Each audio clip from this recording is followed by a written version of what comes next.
They asked him if he was gay. He smiled, he wore a dress, he waved a pride flag, and he said nothing. No words, no labels, no explanations. And somehow that silence made millions of people feel seen. This isn't just a pop star's story. It's how Harry Styles created a cultural shift by doing what most artists are too afraid to do. Be gentle, be honest, be yourself. Follow me. This might change the way you see masculinity forever. Before the world knew his name, before the Grammy wins, the Vogue covers, or the glitter-covered tour stages, he was simply Harry. A boy from Holmes Chapel, a quiet village in the English countryside where life moved slowly and dreams felt like they belonged to someone else. Harry Edward Styles was born in February 1994, and from the outside his childhood might have looked like any other small-town story. But underneath, there were cracks. When Harry was 7, his parents divorced. And if you've ever been a child in a house that suddenly falls silent, not peaceful, but hollow, you understand how that changes a person. He once said that he remembers it clearly, that it wasn't something he ever got over, just something he learned to carry. That kind of early hurt doesn't always show, but it leaves you a little more tuned in, a little softer in a world that often rewards hardness. Maybe that's why Harry always seemed to listen with his whole face.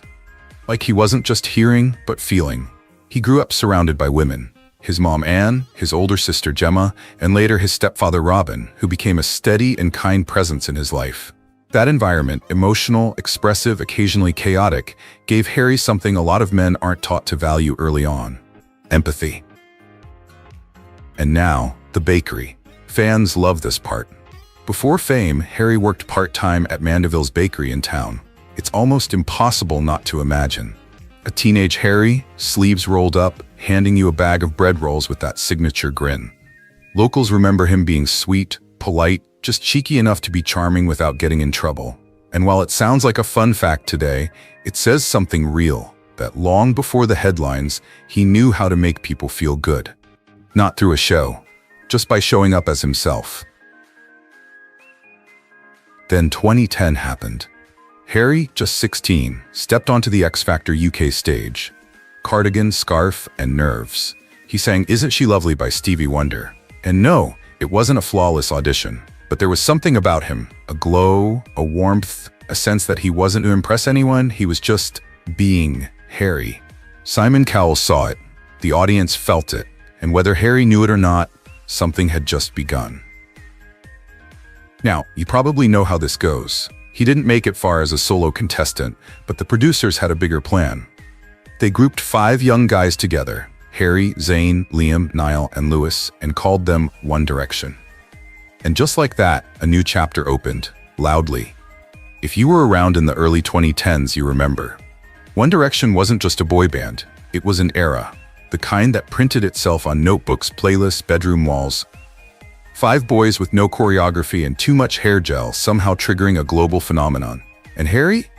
He was the one people gravitated toward. Not because he fought for the spotlight, but because he didn't seem to need it. He just fit there, effortlessly.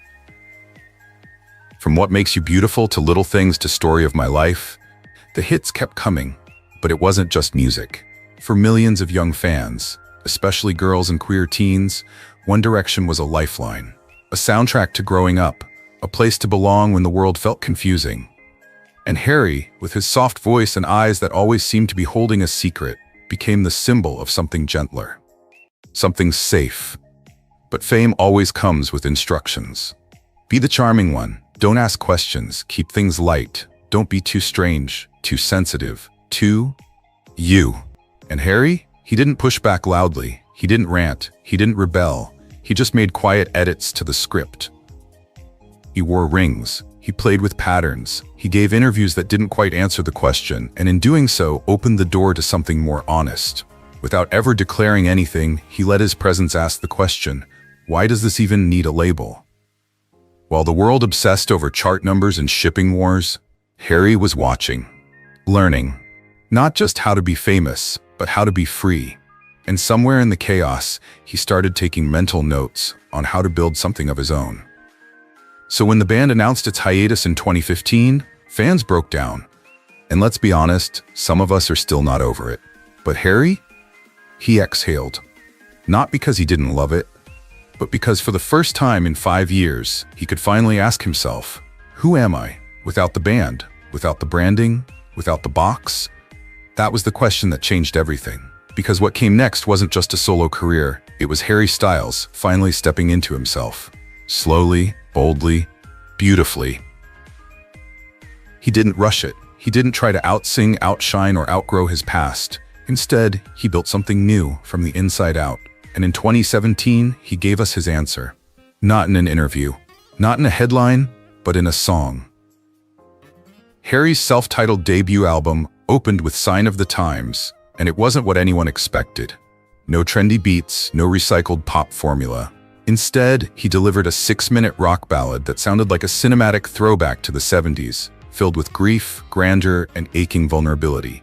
It was bold, it was haunting, and it was the clearest signal yet. Harry wasn't here to play it safe. He was here to say something. Gone was the sugary boy band energy.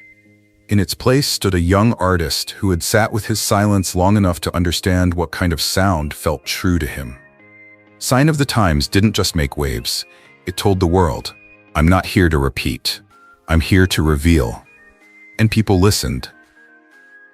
But if his debut album was a statement, Fine Line in 2019 was a full-blown transformation. From the very first seconds of Lights Up, you could feel it. This wasn't a man questioning who he was anymore. This was a man embracing the mystery. Do you know who you are, he asks, not just of himself, but of us. And the video? Bare-chested, soaked in sweat and light, moving freely among men and women, not claiming space, just existing in it. It was fluid, playful, radiant, and it didn't need a single explanation. The album danced between joy and heartbreak. From the sweet vulnerability of Adore You to the cheeky sensuality of Watermelon Sugar, which, by the way, won him his first Grammy, Fine Line proved Harry could hold paradox in the palm of his hand. Masculine and feminine, loud and quiet, heartbroken and hopeful. And somehow, it all felt like him. What stood out wasn't just the music, it was the freedom. Harry wasn't just singing anymore. He was inviting people into a world where softness wasn't weakness, where color wasn't confusion, where love didn't come with conditions. And then came Harry's House in 2022, an album that felt like late-night conversations, warm lighting, and the kind of honesty that only shows up when no one's watching. As it was, the lead single was quieter than his previous hits, but somehow louder in meaning. A song about change, about disconnection, about growing into someone new while grieving the version of you that had to be left behind. And people felt it. Deeply. It became one of the most streamed songs of the year, topping charts, breaking records, playing in bedrooms and car rides across the world. And in 2023, Harry's House took home Album of the Year at the Grammys. But by then, it almost didn't matter, because Harry had already won something more lasting, a sense of self. Here's what makes him different. Through all the success, he never shouted for attention. He let the art do the talking. He didn't over-explain, didn't overshare, didn't oversell. And somehow that honesty, that quiet refusal to chase the noise, made people lean in even closer. There's something powerful about an artist who doesn't pretend to have it all figured out, who lets his questions become songs, who makes room for contradiction, confusion, color, and grace, all in one breath. Harry's solo career isn't just a musical evolution. It's an unfolding, one that's still in motion. But even as the music matured, something else began speaking even louder, long before he ever opened his mouth. The clothes. Harry didn't just sound different, he looked different. And no, I'm not talking about just a haircut or a new stylist. I'm talking about something deeper. The way he began using fashion not as a costume but as a conversation, a quiet rebellion, a kind of poetry written in fabric. At first it was subtle, a floral print suit here, a pair of heeled boots there. Maybe you noticed, maybe you didn't. But somewhere between Fine Line and Harry's House, something shifted, and suddenly his clothes weren't just outfits. They were statements. Now I know what you might be thinking, it's just fashion, what's the big deal? But think about this. How many mainstream male pop stars do you know who can walk onto a red carpet in a lace blouse, painted nails, pearl earrings, and not only survive the headlines, but redefine the moment. Harry didn't just wear these things, he owned them, effortlessly, casually, like he was saying, "Of course I'm wearing this, why wouldn't I?" And that quiet confidence, that unbothered self-expression, it spoke louder than any interview ever could. He started showing up in looks that challenged decades of gender norms. Hot pink suits, sheer blouses, wide-legged trousers and high-waisted glam rock pants, feather bows, ruffled shirts, sequin jumpsuits that shimmered like stage lights wrapped around his body, and it never felt like a performance. It felt like permission.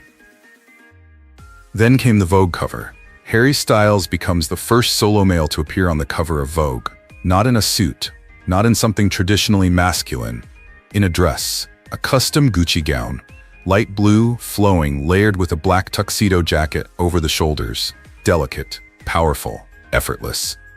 The image was stunning and polarizing. Some called it iconic, others controversial. Some praised it as a new chapter in masculinity. Others panicked like the world had lost its mind. And you know what Harry did? Nothing. He didn't fight back. He didn't clap back. He didn't justify. He just smiled and moved on, like he always does. In interviews, when asked why he wore a dress, he gave the most Harry Styles answer possible: because clothes are there to have fun with. Simple, almost too simple. But in a world where people are still punished, bullied, even harmed for expressing themselves through clothing, that casual sentence became radical. Because here's the thing, what Harry wore wasn't about being provocative. It was about being free. He didn't label himself. He didn't plant a flag. He didn't say, "Look at me, I'm breaking boundaries." He just showed up, authentically, without asking permission. And by doing that, he gave us permission too, to wear the colors we love, to try on softness, to be glamorous without guilt, to question why masculinity was ever defined by khaki pants and silence in the first place. And let's not forget, Harry isn't the first to do this. He's part of a long lineage of rule breakers: David Bowie, Prince, Freddie Mercury, Kurt Cobain. But what Harry brought to this generation was visibility. To millions of young people who maybe hadn't seen someone like him doing it in this moment on this scale. He wasn't just blurring the lines, he was erasing the idea that lines needed to exist in the first place. I mean, think about it. What does masculine even mean when Harry can wear a pearl necklace and a sheer blouse on national television and still top the Billboard charts the next day? Is it still feminine if confidence is what makes it powerful? And can we really say fashion doesn't matter when a photo of one man in a dress could trigger global debates, op-eds, TikTok essays, and late-night punchlines? No, fashion matters. Not because of the fabric, but because of what it allows us to say without speaking. And Harry? He's been saying a lot, with silks, sequins, and silence. The best part? He never made it about himself. He didn't ask the world to dress like him. He just reminded people they could dress like themselves, louder, brighter, looser. And maybe that's why it matters so much. Because for every kid who's ever stared at their reflection and wondered if they were too much, for every boy who's ever wanted to paint his nails but hesitated, for every girl who felt more powerful in a blazer than in a dress, Harry didn't tell them what to wear. He just wore it first, and then kept walking. What's powerful about that isn't the fashion, it's the freedom. But here's what's even more powerful. Harry never claimed to be leading a movement. He simply aligned himself with the right side of one. And if you thought his outfits were expressive, wait until you see what he does when it comes to people. Because fashion might be personal, but allyship, that's where it gets universal. And if you followed Harry long enough, you'll notice something strange. He's never once stood on a stage and shouted, "I'm this," or "I'm that." He doesn't post long captions about identity or wear it like a badge. But somehow, you feel it. You feel that he's safe. You feel that he sees you. And more importantly, that he chooses to. Harry Styles has never labeled himself. Not once. And not because he's hiding, but because, to him, the label isn't the point. In interviews, he's been asked point blank about his sexuality. Is he gay? Bi? Straight? Fluid? And each time his answer is beautifully frustrating. It's not something I feel the need to explain. He once said, "I think sexuality is something that's fun. Honestly, who cares?" To some that might sound like evasion, but if you really listen, it's liberation. It's him saying, you don't owe anyone an explanation. And that, in itself, is an act of allyship. Because in a world obsessed with boxing people in, Harry shows us how powerful it is to exist outside the checkbox. He's not anti-label, he's just anti-pressure. And while he may not scream slogans, his actions, they whisper volumes. Let's talk about the flags. Everywhere Harry goes, so do the rainbows. He doesn't just tolerate pride flags in the audience, he lifts them, spins with them, holds them like sacred banners. We've seen him on stage mid-song, spot a rainbow flag and grin like a kid at Christmas, then drape it across his shoulders, never missing a beat. And if you've ever been to one of his concerts, you know it's not just a show. It's a safe space, a temporary universe where boys wear skirts, girls kiss girls, and nobody flinches. Where coming out is met with cheers, not silence. Literally. There have been countless moments when Harry has paused mid-performance just to spotlight a fan's handmade sign. Should I come out to my parents tonight? Help me tell my sister I'm gay. I'm non-binary and scared. And Harry, he stops, he reads, he smiles, then says something like, well, I think tonight is the night. He's done it in Manchester, in New York, in Sydney, in Seoul, all over the world, turning giant arenas into moments of personal revolution. And he doesn't have to do it. That's what makes it matter. Because allyship isn't just posting a rainbow in June, it's showing up, over and over, when no one's asking. He wears Pride merch, not just during Pride Month. He rocks nail polish, pearls, glitter, not to prove anything, but to normalize it. And through it all, there's this quiet message running beneath the surface. You're allowed. However you are, you're allowed. Now let's be real. Harry could have played it safe. He could have leaned into the rock star image, stayed vague, stayed silent, but instead he chose softness, he chose openness, he chose people over perception. He's told interviewers, I believe in kindness, in treating people with respect, in celebrating love in all its forms, not gay love, not straight love, just love. And that kind of neutrality, it's not passive, it's radical. Because in the world we live in, where queer kids still feel unsafe, where rights are still debated, where closets still exist, someone like Harry choosing love loudly and consistently isn't just beautiful, it's necessary. And no, he's not perfect. He's not trying to be a spokesperson, he's just living his truth while making room for others to live theirs. And that might be the most powerful part of all. He doesn't wave a flag to center himself, he waves it to say, I see you. He doesn't pause the show to look noble. He pauses it to say, you're not alone. He doesn't define himself because, in doing so, he helps redefine what normal even means. And when millions of people are watching, when your face is on magazines and your voice fills stadiums, that quiet resistance to the binary, that gentle celebration of queerness, without claiming it, that's not neutrality, that's revolution. And maybe that's why, beyond the music, beyond the fashion, people follow Harry. Not just because of who he is, but because of how he makes them feel. And here's where it gets beautiful. Some artists release albums, some artists sell out stadiums. But Harry, he accidentally built a sanctuary. A space where people, especially young queer fans, feel like they can exhale. Where being too much isn't too much. Where softness is strength, and glitter isn't ironic, it's holy. And the wildest part, he didn't build that space by standing at a podium or launching a campaign. He did it by showing up, again and again, exactly as he is. For so many young people, Harry Styles isn't just a pop star. He's a mirror. He's proof that you can be soft and strong, flirty and grounded, unsure and still worthy of applause. I mean, think about how rare that is. A male superstar, not just tolerating queer fans, but centering them, dancing with them, crying with them, laughing with them, celebrating them. It's no coincidence that when Harry walks on stage, the crowd erupts like it's a second Pride parade. There are more feather bows, crop tops, bisexual flags, and teary eye glitters than at a makeup artist convention in West Hollywood. And yes, they're screaming. But it's not just fangirl screaming, it's release. It's thank you for seeing me screaming. You know what makes it even more powerful? He never positioned himself as the savior. Never once said, "Look at me, I'm your hero." Instead, he just held the door open. And by doing that, he created room for a whole generation to walk through. We're already seeing it, the ripple effect. Artists like Conan Gray, who sings about heartbreak with no pronouns, letting listeners fill in their own truth. Troye Sivan, turning queer longing into pop art. Maneskin, blurring lines of gender and sexuality while shredding guitars and eyeliner and leather corsets. They all move through a space that Harry helped deconstruct. He didn't create the movement, but he normalized it. He added a softness to the loud, a wink to the revolution, a silk blouse to the thunder. And honestly, sometimes that's harder, because shouting gets attention. But Harry's approach? Whispering into a mic with painted nails, "You're free to be whoever you want to be," and meaning it? That's what stays with people.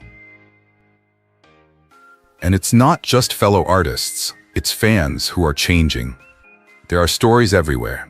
Fans who came out after a concert, fans who wore their first dress to his show, parents who brought their trans kids to experience a place where they'd feel safe in their own skin.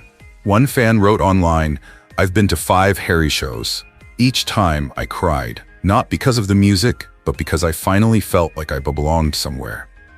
Now tell me that's just about the songs. Tell me that's not a form of ministry. And here's something else worth noting. Harry's never done the bare minimum. He doesn't just nod to the LGBTQ+ community for clout. He amplifies them, protects them, laughs with them, not at them. There's a moment in nearly every tour where he points to someone in the crowd and makes them feel like the only person in the arena. It's silly, it's charming, sometimes it's a wink, sometimes it's a "who's that person in the feather boa?" Sometimes it's just him helping someone come out, with 20,000 strangers cheering. But it's always real. And what does that do? It changes people. It gives them a memory they'll carry for the rest of their life. It tells them, "Hey, you matter, exactly as you are." How many artists can do that without saying a single line of activism? Harry Styles didn't set out to become a movement. He didn't go into music thinking, "One day I'll be the queer icon of Gen Z." But by simply choosing to be open, fluid, kind, he gave this generation something they rarely get from men in the spotlight: a hug, without conditions. And sure, some people still don't get it. They look at his nails, his pearls, his sheer jumpsuits and say, "What is he doing?" But you know what Harry would probably say? Having fun. And that, my friends, might just be the most radical message of all. Because in a world that can feel heavy, loud, divided, Harry reminds us of something beautifully simple: that joy can be powerful, that softness can be loud, and that freedom, sometimes it starts with a song and a boy in a dress. But here's the twist. Harry Styles didn't set out to become an icon. He never stood up and said, "Follow me." He never demanded a crown, and yet somehow it found him. And maybe that's the point. His legacy isn't being written in headlines or carved into trophies. It's happening, softly. In the people he's never met. In the kid who dared to wear pink to school. In the teen who brought their boyfriend to prom for the first time. In the mother who stopped saying "boys don't cry." He didn't need a slogan. He didn't give TED Talks. He just was. And in being himself, so unapologetically and so consistently, he gave the world something we rarely get from men in power, especially straight-passing men. He gave us silence, but not the kind that ignores injustice, the kind that listens, that steps aside and holds space. That lets others speak first. When fans chanted gay rights at his concerts, he smiled and lifted the flag. When a fan asked for help coming out, he paused the show and made sure everyone celebrated them. When critics demanded answers about his own sexuality, he shrugged and reminded us, "You don't have to label yourself to stand for love." He's never tried to control the narrative, never rushed to define himself to ease public curiosity. And in a time when everything is content and identity is constantly marketed, that restraint is radical. Because labels can be powerful, but for some, they can also feel like cages. And Harry, he chose openness. Not to be vague, but to be free. And by doing that, he handed that freedom to us. He showed us that masculinity doesn't have to be tight-fitted and buttoned up, that femininity isn't fragile, That beauty doesn't have to mean symmetry or seriousness. That being kind, truly kind, isn't a weakness, it's a decision, every day. He didn't turn his fame into a fortress, he made it into a window. And maybe that's why his influence runs so deep. Because it's not built on shock value, it's built on resonance. His fans don't worship him because he's perfect. They connect with him because he's present, because he sees them. And in a world that moves fast and often forgets the quiet ones, being seen is everything. There's a softness to Harry's impact that sneaks up on you. It doesn't scream, it doesn't beg for headlines, it lingers. It makes you think twice the next time you judge someone's outfit. It makes you pause when your kid paints their nails and you feel the urge to say no. It lives in the small shifts, the private ones, the kind no chart will ever capture. Think about it. He's one of the most famous artists on the planet. He sells out arenas, wins Grammys, headlines Coachella, but ask any longtime fan what matters most. And you probably won't hear watermelon sugar. You'll hear stories, moments, times when Harry's presence made them feel braver. He made vulnerability feel cool. He made kindness feel rebellious. He made being yourself feel like the most punk thing you could possibly do. And he didn't do it alone. He brought people along with him, his fans, his team, his collaborators, and gave credit freely. He modeled what it means to be a man in power without needing to dominate the room. He made space. And somehow, that changed the room entirely. That's the kind of legacy we rarely talk about. Not the kind where buildings get named after you, but the kind where 1,000 tiny moments ripple out and out and out until someone, somewhere, takes a breath and thinks, maybe I can live like that too. That's how movements grow. Not always in marches, but in mirrors. Not always in protests, but in permission. And Harry Styles? He gave us permission to paint our nails, to cry during a ballad, to hug our friends tighter, to flirt a little more freely, to not explain ourselves so damn much. And most importantly, to stand for love, even when we're still figuring out exactly who we are. So no, he never called himself a leader, never wore the label of activist or icon or revolutionary, but maybe that's exactly why he became all three.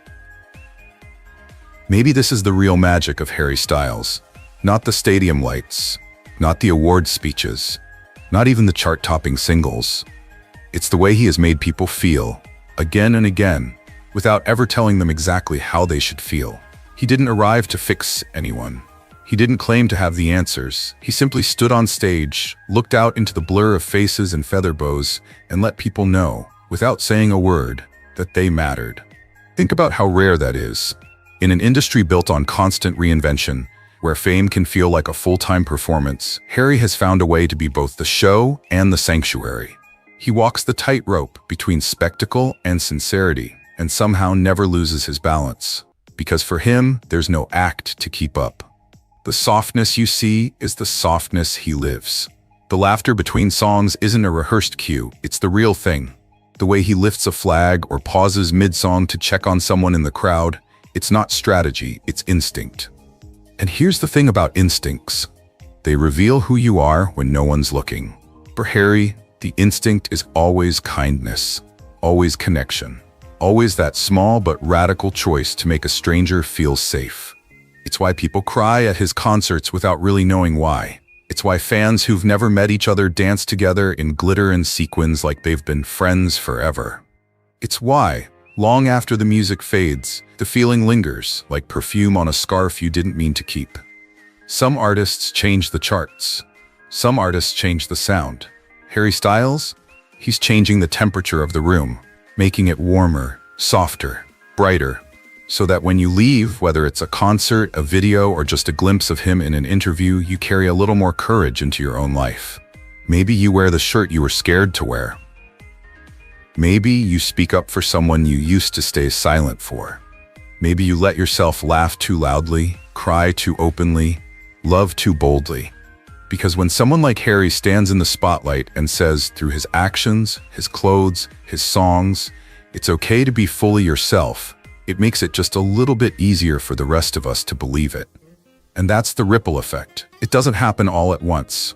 It's quiet like seeds under the soil, You don't see the roots forming. You just wake up one day and realize there's more color in the world than there used to be. More boys wearing pink, more girls cutting their hair short, more parents cheering at pride parades, more kids looking in the mirror and not flinching at what they see. And it's not because Harry Styles told them who to be. It's because he showed them what it looks like when someone is free. Freedom is contagious, so is kindness. And that combination? That's world-changing, even if it never makes the headlines.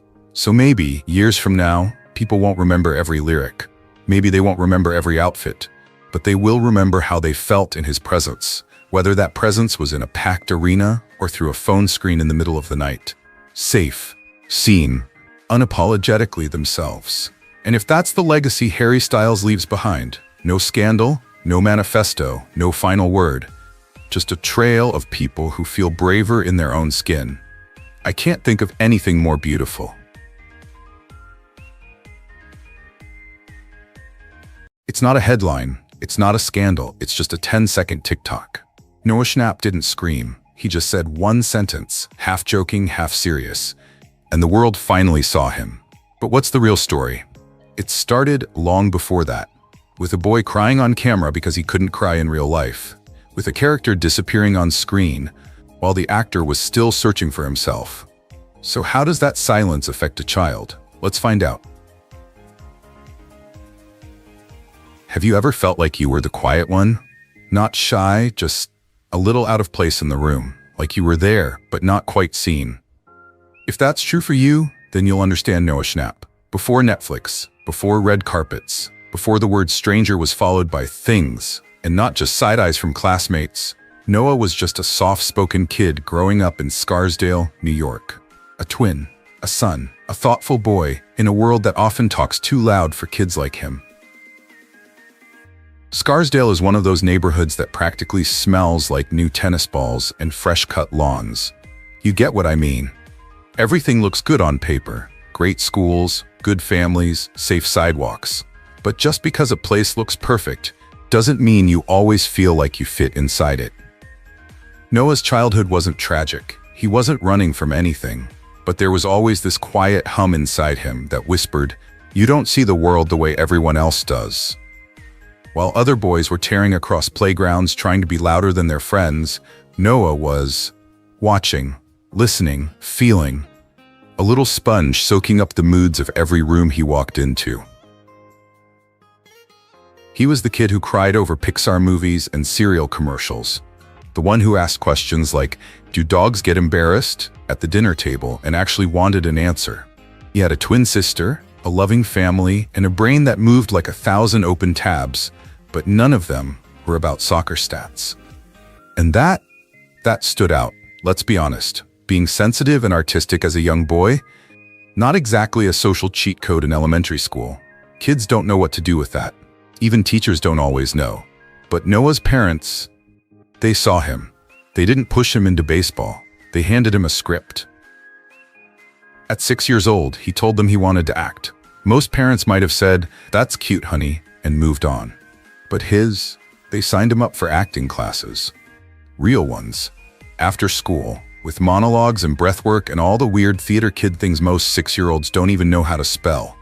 And suddenly, this kid, this boy who didn't quite click with the noise of the world, found a place where quiet wasn't just accepted. It was powerful. In that little black box theater, his emotions weren't too much. They were exactly what the scene needed. Acting didn't give Noah an escape. It gave him a language. And let me tell you, he spoke it fluently. By the time he was 8, he had an agent. You heard that right? 8.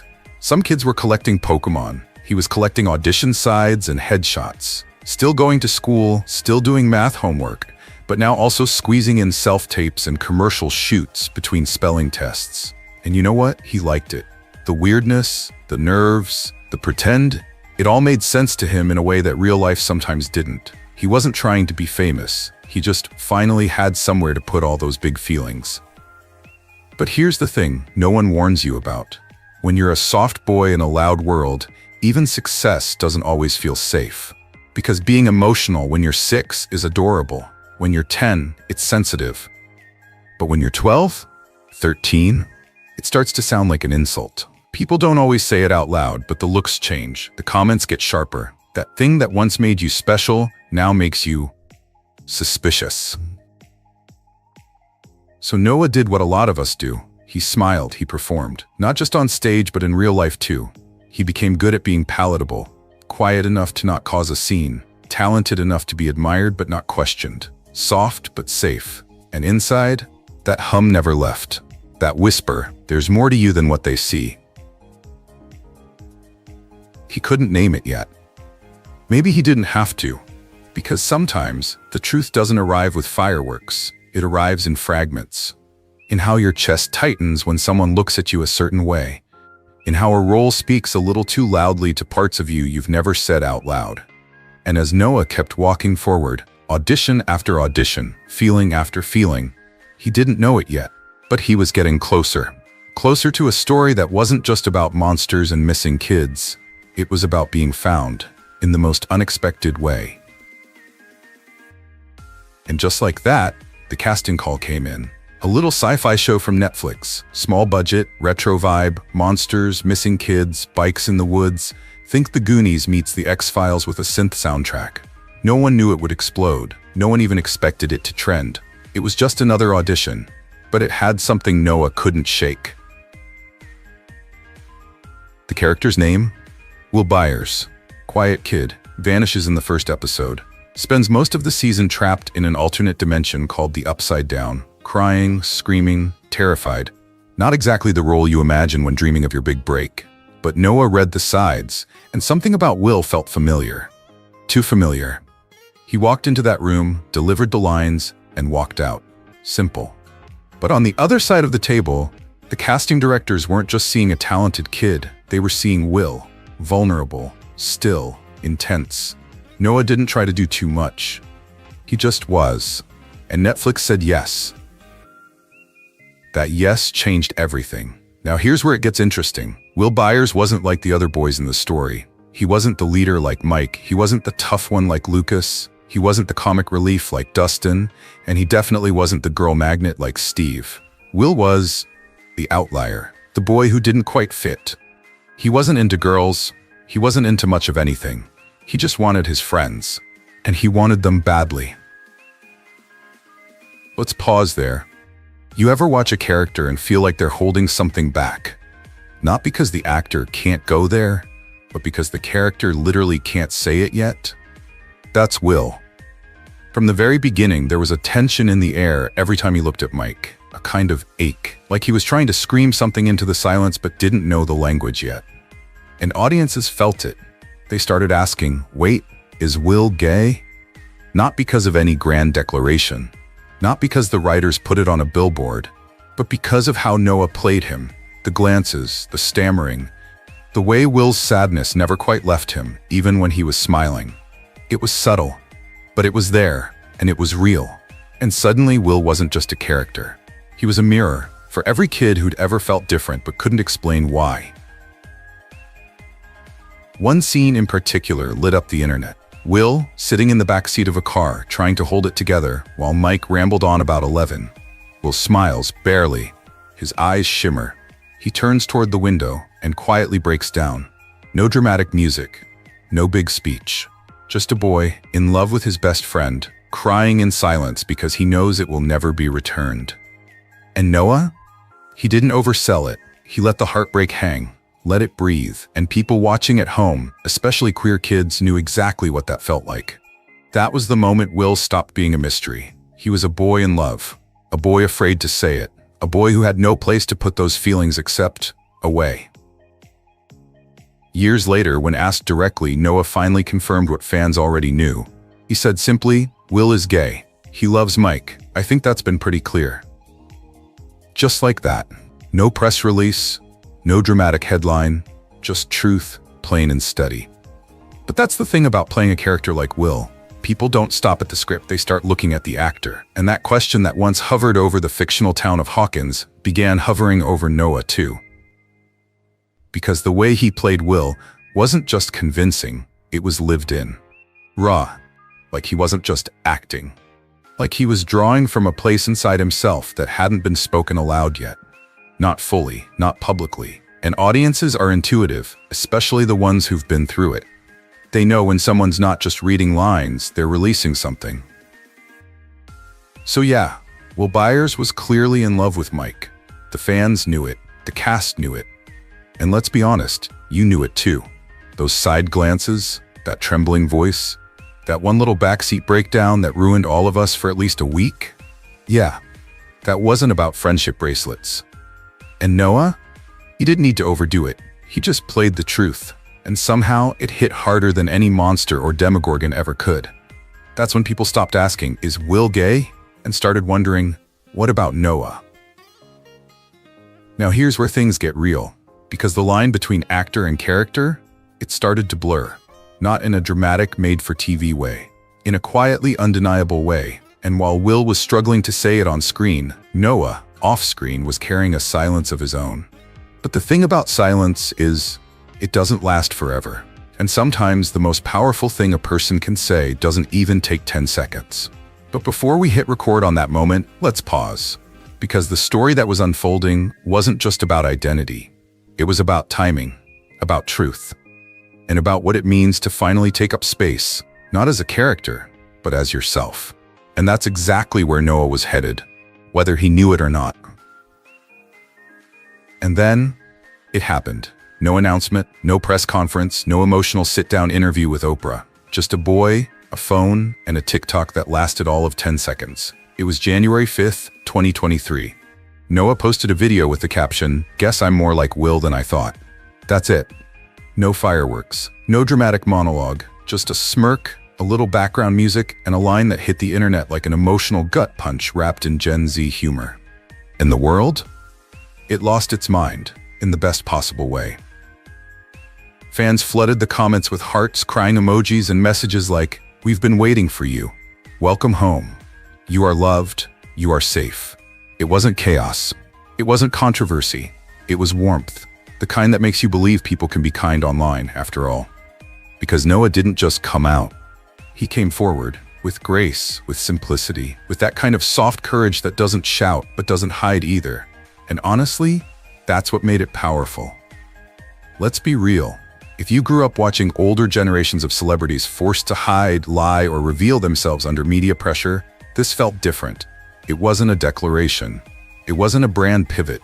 It was just a moment of truth, dropped quietly into the scroll. And in that quiet, millions of people heard him loud and clear. A few days later, in an interview with Variety, Noah said, "I've never felt more free." Simple words. Big feeling. He went on to share that his family and close friends had known for a long time. There was no drama behind the scenes, no fallout, just love. But this was the first time he'd shared it publicly.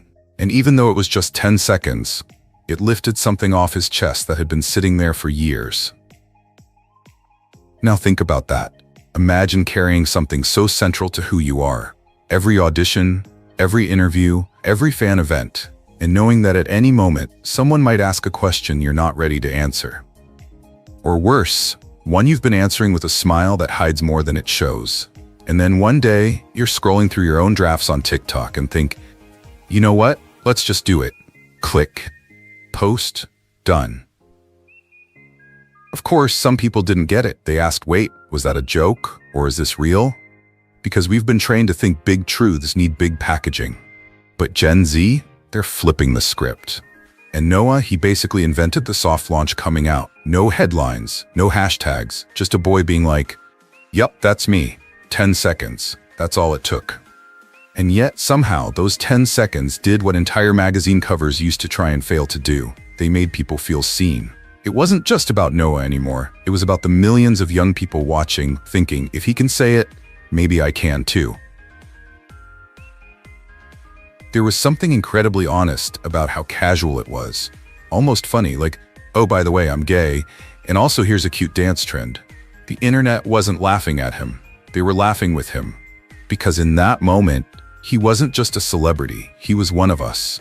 One of the weird, anxious, TikTok scrolling, identity figuring out us. And in a media culture obsessed with hot takes and scandal, this was refreshingly human. You know what else was beautiful? His friends. His castmates. No weird tension, no awkward silence, just support. Like, cool, moving on. Want tacos?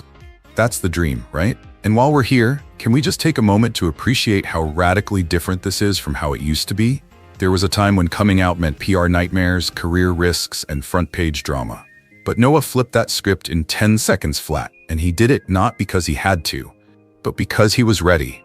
And because, deep down, maybe he knew. Someone out there needed to see it done this way. So yeah, it looked casual, but it wasn't careless. It was years of silence, years of fear, years of making himself smaller just to fit into what people expected. And then, one day, he just stopped. Quietly, lovingly, decisively. That TikTok wasn't a mic drop. It was a weight being lifted. And if you listen closely, you can almost hear it. The collective exhale from everyone who's ever kept a truth inside, just waiting for permission to breathe. But here's the part we often miss. That kind of freedom doesn't just arrive. It's earned. Through every awkward pause, every half-answered question, every time you smile when you want to cry. So while the world was celebrating Noah's 10-second coming out, they didn't see what it took to get there. And that's where the real story begins.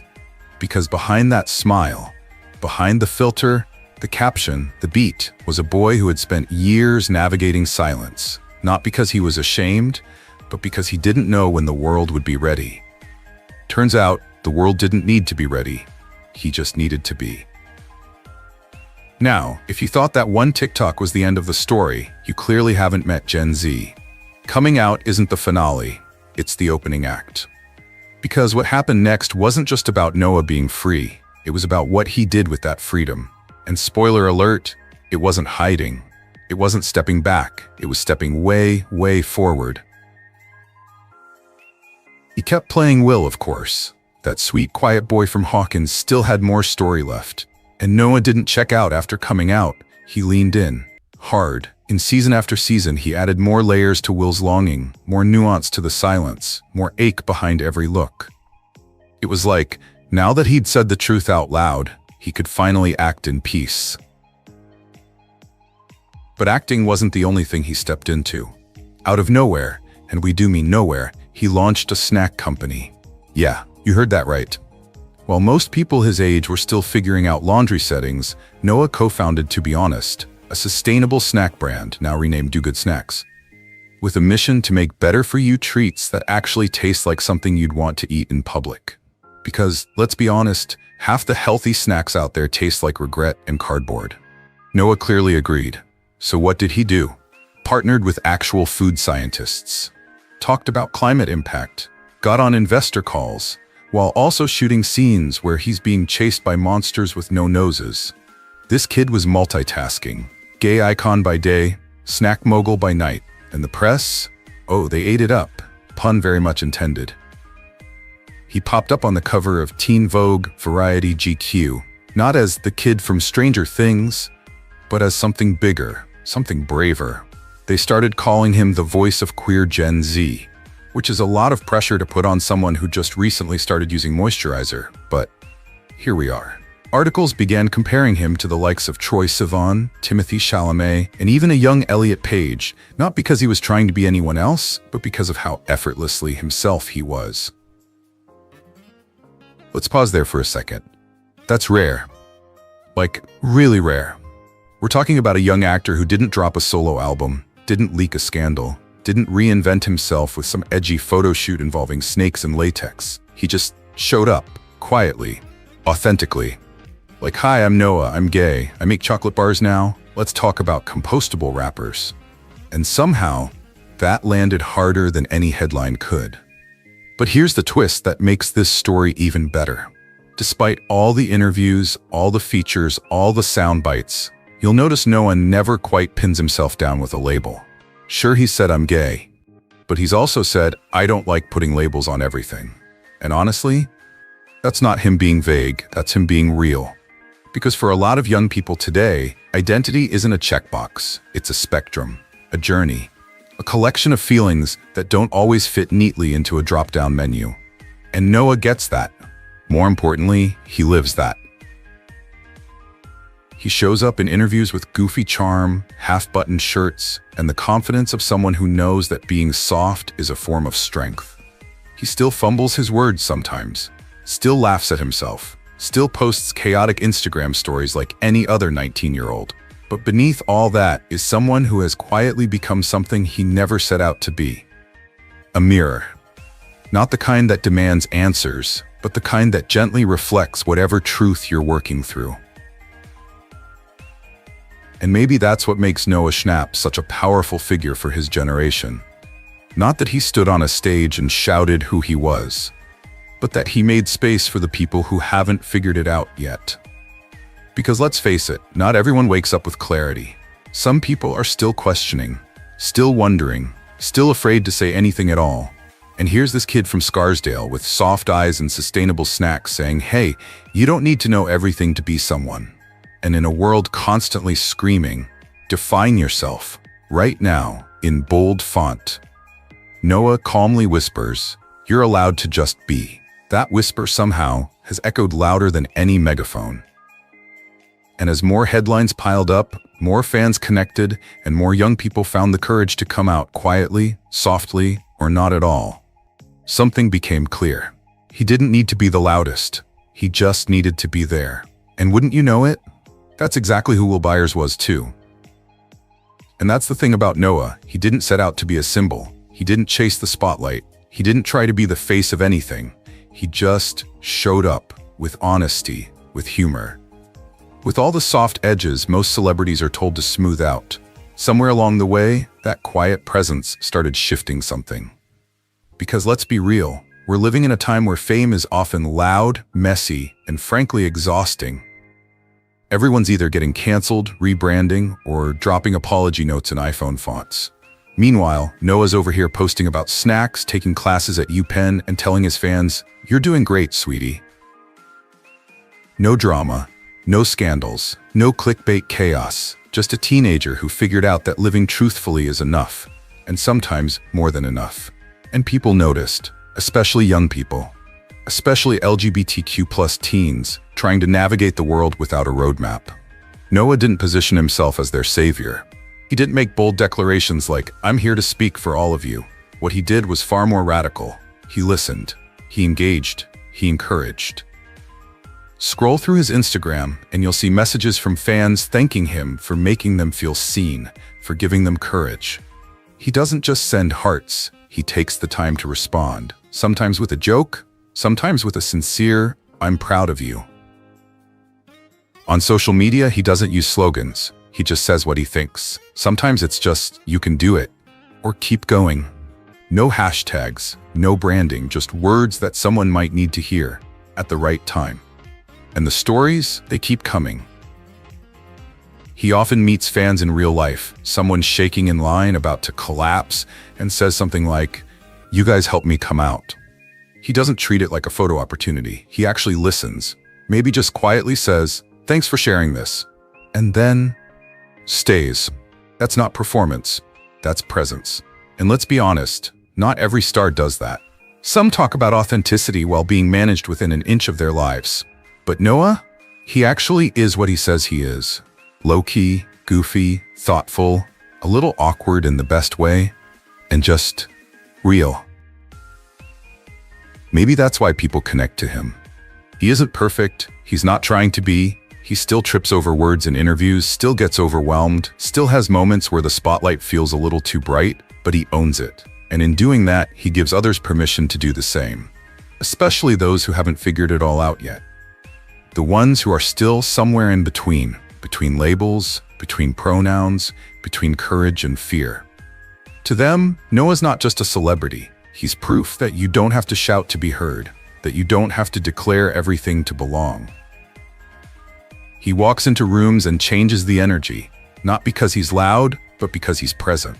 And in a culture obsessed with headlines, shock value, and viral chaos, presence is revolutionary. You know what else is revolutionary? Simplicity. Noah's version of advocacy isn't built on speeches or rainbow-colored merch drops. It's built on moments, a comment, a look, a video that makes someone feel less invisible, a consistent reminder that softness is not weakness and visibility doesn't have to be theatrical.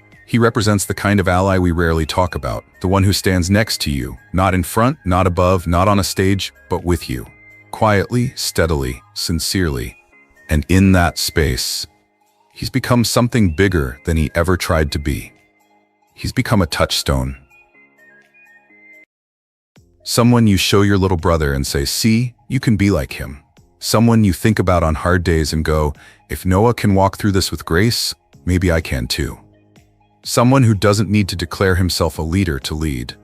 And maybe that's the point. In a world that demands definition, that shouts, prove yourself at every turn, Noah reminds us that simply existing, openly, gently, honestly, can be a form of leadership too. And sometimes that's the most powerful thing you can do. Just be here. Just be you. Because sometimes your presence alone is the very thing someone else needed to believe they belong. You remember that scene, Will Byers in the back of a car, windows foggy, heartbreaking in real time. Mike is talking, rambling really about 11 or something completely irrelevant, and Will is just holding it all in. His smile doesn't quite land. His eyes start to fill. He turns toward the window like he's looking for a way out. And then, quietly, completely, he breaks. No words, just a tear, just truth. And let's be honest, we've all had that window moment. Maybe not in a car, maybe it was at school, in your room, or behind a bathroom door. That moment where your chest gets tight, your mouth can't find the words, and all you want is for someone to notice, without making you explain it. For Will, that moment played out on screen. For Noah, it played out over years. He smiled through interviews, wore the clothes, said the lines, showed up for fans. And all the while there was this part of him, so true, so heavy, that stayed just under the surface, not hidden out of shame. Just waiting. Waiting for the right time. The right breath. The right 10 seconds of courage. And when he finally posted that TikTok, half joke, half truth, all heart, it landed like a quiet thunderclap. Not because it was flashy, but because it was real. He didn't owe us that moment, and yet he gave it. And fans, they gave something back. They filled the comment sections, not just with Yas King and rainbow hearts, but with stories. Real ones. From people who had never said it out loud before. People who hadn't even said it to themselves. Suddenly, someone like Noah had made space for someone like them to exist, just a little more freely. You see, we often talk about representation like it has to be bold and branded.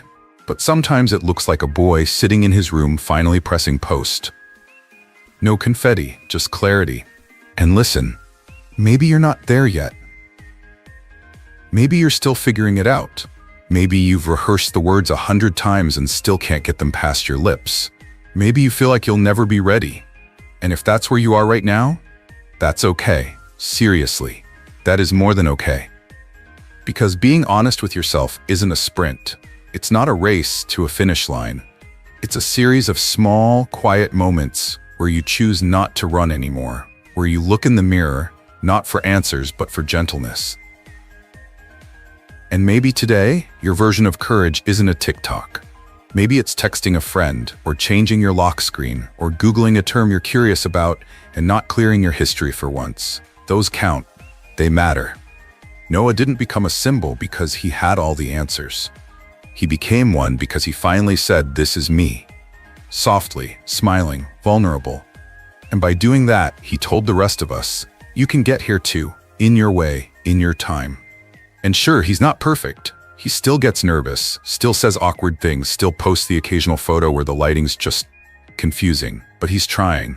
And in that trying, he's giving permission for others to try too.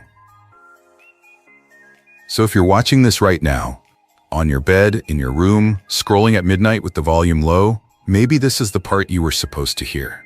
You don't need to be loud to be valid. You don't need to be certain to be brave. You don't need to have the words ready to start becoming who you are. And if you're scared, guess what? So was he. That kid in the Netflix show. The one who cried in the backseat. The one who smiled through questions. The one who finally, one day, clicked record and said, "Guess I'm more like Will than I thought." That kid was scared too, and he did it anyway. And now you're here, watching, wondering if it's your turn, wondering if you're next. Maybe you are, or maybe not today. But when the moment comes, when your voice gets shaky and your heart beats faster and you feel that shift in your gut, you'll remember this. You don't have to be a headline. You don't have to be a movement. You just have to be you. And that's enough. And if no one said it to you today, let me be the first. You're allowed to take your time. You're allowed to be confused. You're allowed to be exactly where you are right now. And yes, some people have loud coming out stories, fireworks, applause, rainbow, everything. But others, they come out in whispers, in journal entries, in playlists, in the quiet decision to stop pretending, even if it's just in their own head. And both are valid. So maybe your version of Noah's TikTok isn't public. Maybe it's just you lying in bed tonight hearing your own voice say, "I think I might be." That's enough. That's brave. That's a beginning. And hey, if that moment doesn't come today, that's okay too. Sometimes we don't come out. Sometimes we become. Slowly, silently, authentically. And if the world ever makes you feel like you're taking too long or you should be further along in your journey, just look at Noah. He waited. He listened to himself. And when he finally spoke, he did it on his own terms, with a smirk, with a phone, and with zero drama. If that's not Gen Z excellence, I don't know what is. You might never cry in a fictional car like Will. You might never post a TikTok like Noah. But maybe, just maybe, you'll find your own version of that moment. And when you do, I hope you give yourself the grace to feel it fully. No pressure, no rush, just truth when you're ready. And until then, stay curious, stay kind, stay exactly who you are. Because even if the world doesn't always know what to do with that, someone watching this video does. We see you, we hear you, and we're glad you're here. This isn't just Noah's story. It's a reminder that being true to yourself, quietly, awkwardly, and bravely, is enough. If this makes you feel less alone, let us know. Leave a comment, share your story, or just a simple "me too." Someone out there might need it more than you think. And if you're still struggling to find answers, you've come to the right place. No pressure, no deadline, just people who get it. And hey, if this video popped up on your feed, it probably came at the right time. Thanks for watching, and thanks for being who you are. Millions know him as Sheldon Cooper, the brilliant, awkward genius who ruled Thursday nights. Off-screen, Jim Parsons has been living an even more extraordinary story. One of risk, reinvention, and a truth that continues to inspire millions. From a Texas kid staging plays in his living room to the highest-paid actor on television, this is the side of Jim Parsons you've never seen. To understand the man he became, we have to start where it all began. Let's step back in time for a moment. Houston, Texas, June 24th, 1973. It's summer in the South, which means it's hot, humid, and your shirt sticks to you the second you step outside. In the middle of all that heat, a baby named James Joseph Parsons enters the world. His father, Milton, worked in the plumbing business, the kind of job where you actually fix things with your own two hands. His mother, Judy, was a school teacher, which meant the house was filled with books, learning, and a certain discipline that comes from growing up with a teacher for a mom. That mix, practical from his dad, academic from his mom, shaped Jim into someone grounded but curious, serious when it mattered, but also open to exploring new things. In late 70s Texas, the path for boys often pointed toward sports, especially football. But Jim wasn't heading for the football field.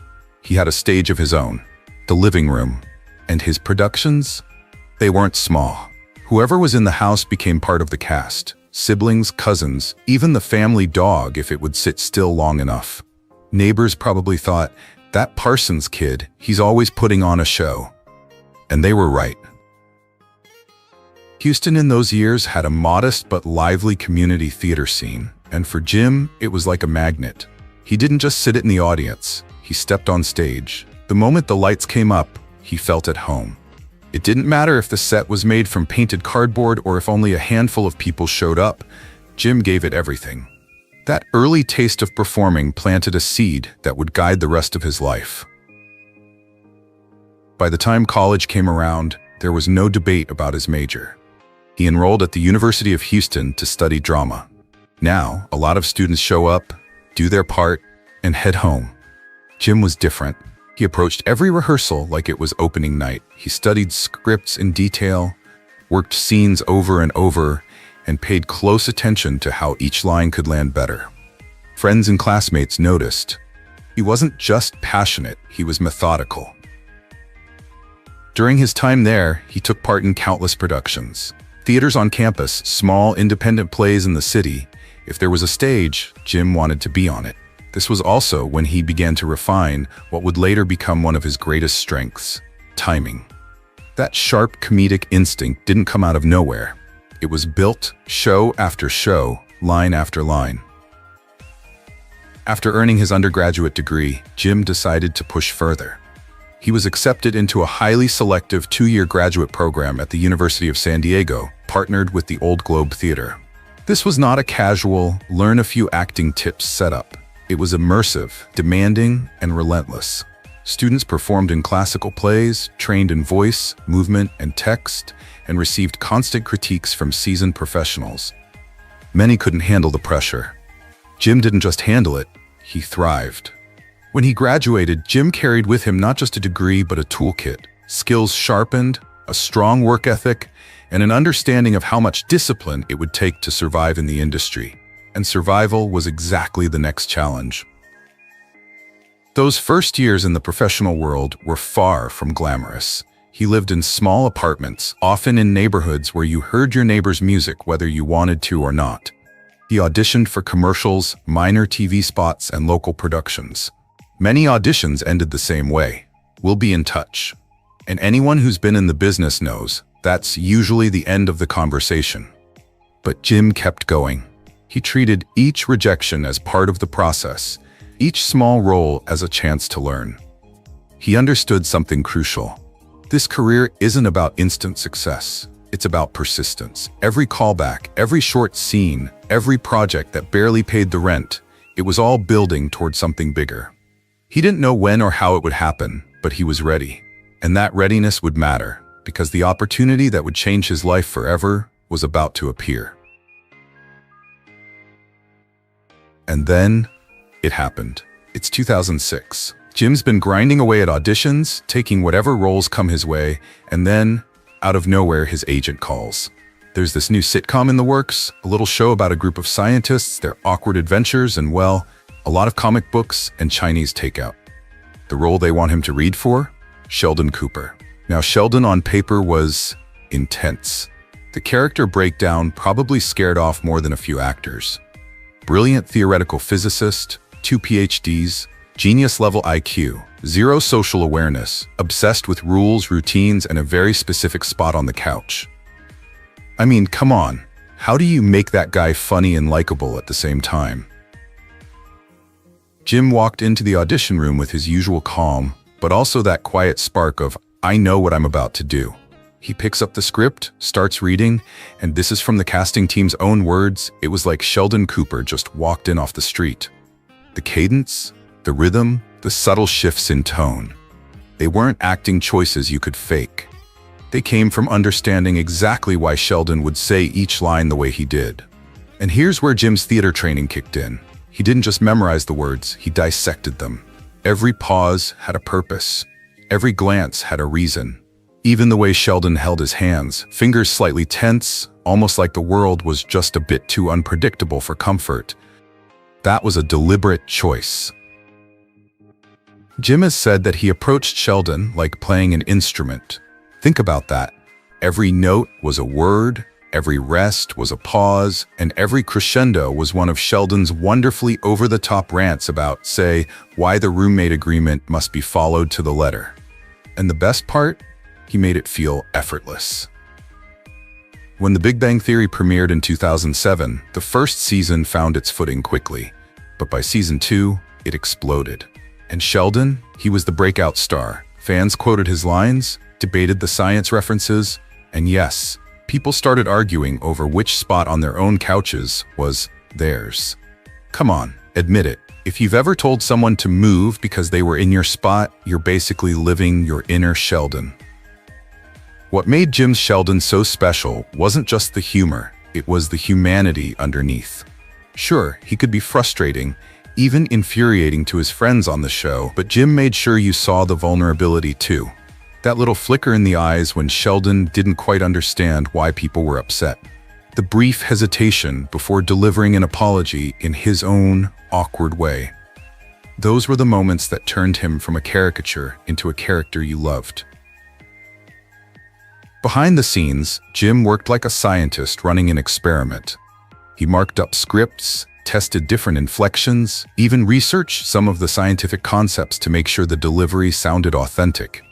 And because he's Jim Parsons, he did it without ego. Always open to ideas from the writers, the director, even his co-stars. The recognition followed quickly. 4 Primetime Emmy Awards for Outstanding Lead Actor in a Comedy Series in 2009, 2010, 2011, and again in 2014, plus a Golden Globe in 2011.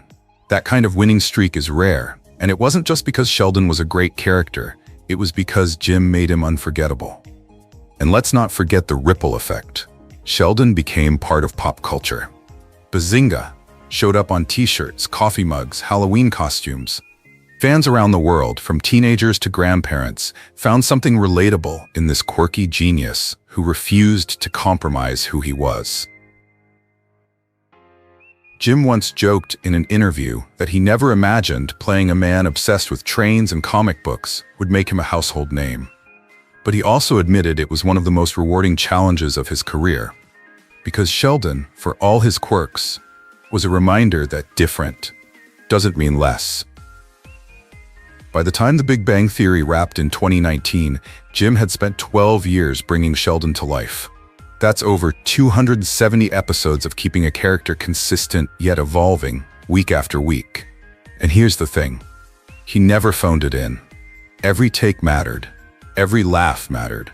And that's why, even now, years later, you can watch any random episode and still feel like Sheldon Cooper is right there in the room with you.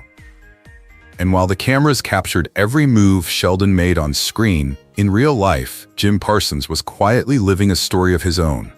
One that, in 2012, would go public in the most Jim Parsons way possible. Calm, understated, and completely authentic. He was doing an interview with the New York Times. Now, if you've ever read one of their profiles, you know they don't just stick to the work. They go deeper. They talk about who you are, what shapes you. And in this conversation, somewhere between talking about theater and career, Jim mentioned, almost casually, that he was in a relationship. With a man. That was it. No breaking news segment, no confetti cannons, no long Instagram letter in a fancy font, just one honest sentence dropped right in the middle of a thoughtful discussion. And in that moment, Jim Parsons had officially publicly come out as gay. The thing is, it didn't feel like a big reveal, because for Jim, it wasn't.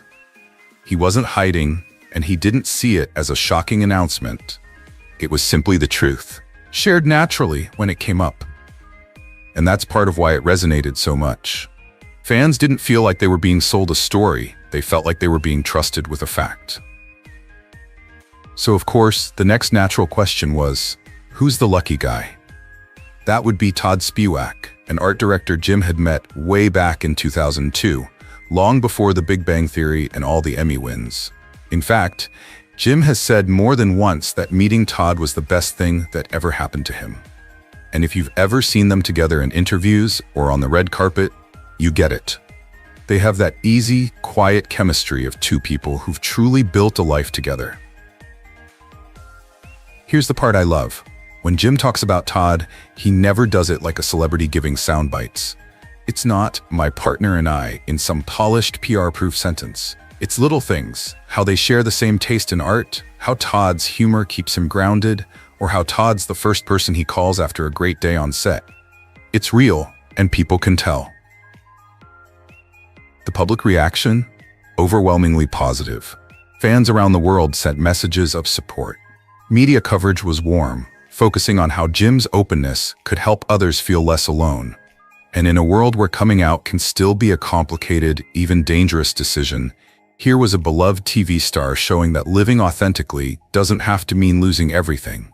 It can mean gaining even more. Fast forward to 2017, 15 years after they first met, and Jim and Todd decided it was time to make it official. The wedding was held in New York City. It wasn't some massive Hollywood spectacle with helicopters overhead. It was intimate, elegant, and full of laughter. Jim wore a classic black suit, Todd looked equally sharp, and the smiles in those wedding photos, you can't fake that kind of joy. Guests later described it as one of the warmest, happiest events they'd ever attended. And you better believe the photos went everywhere. Magazines, fan pages, social media. But what stood out most wasn't the celebrity angle. It was the image of two people who'd spent over a decade together, choosing to take that next step, surrounded by people who loved them. Since then, Jim and Todd have continued to live their life much the same way they always have. Low-key, steady, but openly and unapologetically together. They attend events side by side, they support each other's projects, and they've become a quiet but powerful example of what a long-term committed relationship can look like in an industry that's not exactly famous for stability. And if you're wondering how Jim feels about the whole coming out label, he's been pretty clear. In interviews, he said that while he understands why people see it as a big deal, for him it was just a natural extension of being himself. No performance, no strategy, just truth. That's part of why his story matters. Because for every person watching The Big Bang Theory who might be struggling with their own identity, seeing Jim live his truth, successfully, happily, and without apology, can be a lifeline. Representation isn't just about characters on a screen. It's about the people behind them showing the world that who you are is not something to hide. And honestly, in the same way Sheldon made millions of people feel okay about being different, Jim Parsons, just by being himself, has made countless people feel okay about being themselves. That's a kind of impact you can't measure in ratings or awards. Now here's something a lot of people don't realize. Jim Parsons didn't just stop making an impact when the cameras stopped rolling on The Big Bang Theory. Sure, Sheldon Cooper lives on in reruns and streaming, but off-screen? Jim has been quietly, but consistently, using his voice, his influence, and yes, even his Sheldon fame, to shine a light on causes that matter to him. And no surprise here, many of those causes are close to the heart of the LGBTQ community. Let's start with the basics. Jim has lent his time, his energy, and his name to organizations like the Trevor Project, GLAAD, and Broadway Cares/Equity Fights AIDS. Now you might be thinking, okay, but don't a lot of celebrities do that? Sure, they might post about it once or show up for a photo op, but Jim actually shows up. He attends events, he speaks at benefits, he participates in fundraisers. There's a difference between being a name on a donor list and being physically present, talking to people, shaking hands, listening to stories. Jim's the latter. And sometimes he gets creative about it. There have been auctions where fans could bid on signed Big Bang Theory memorabilia, scripts, props, even wardrobe pieces. Imagine hanging Sheldon's actual Flash t-shirt in your living room. Not only would it be a conversation starter, but you'd know the money went to a cause Jim personally supports. Here's the thing. I think people respond to him because he's not trying to be the loudest voice in the room. When Jim talks about something, it's not, hey, look at me, I'm saving the world. It's here's something important and here's why it matters. That subtlety is refreshing in a world where celebrity activism can sometimes feel, let's just say, a little too polished. Of course, Jim's activism isn't just about turning up at events. Sometimes it's about the roles he chooses as an actor. Let's talk about The Normal Heart in 2014. If you've never seen it, put it on your watch list. It's an HBO film based on Larry Kramer's groundbreaking play about the early days of the AIDS crisis in New York. Jim played Tommy Boatwright, a role he had already tackled on Broadway. It wasn't glamorous, it was raw, emotional, and deeply tied to real-life history.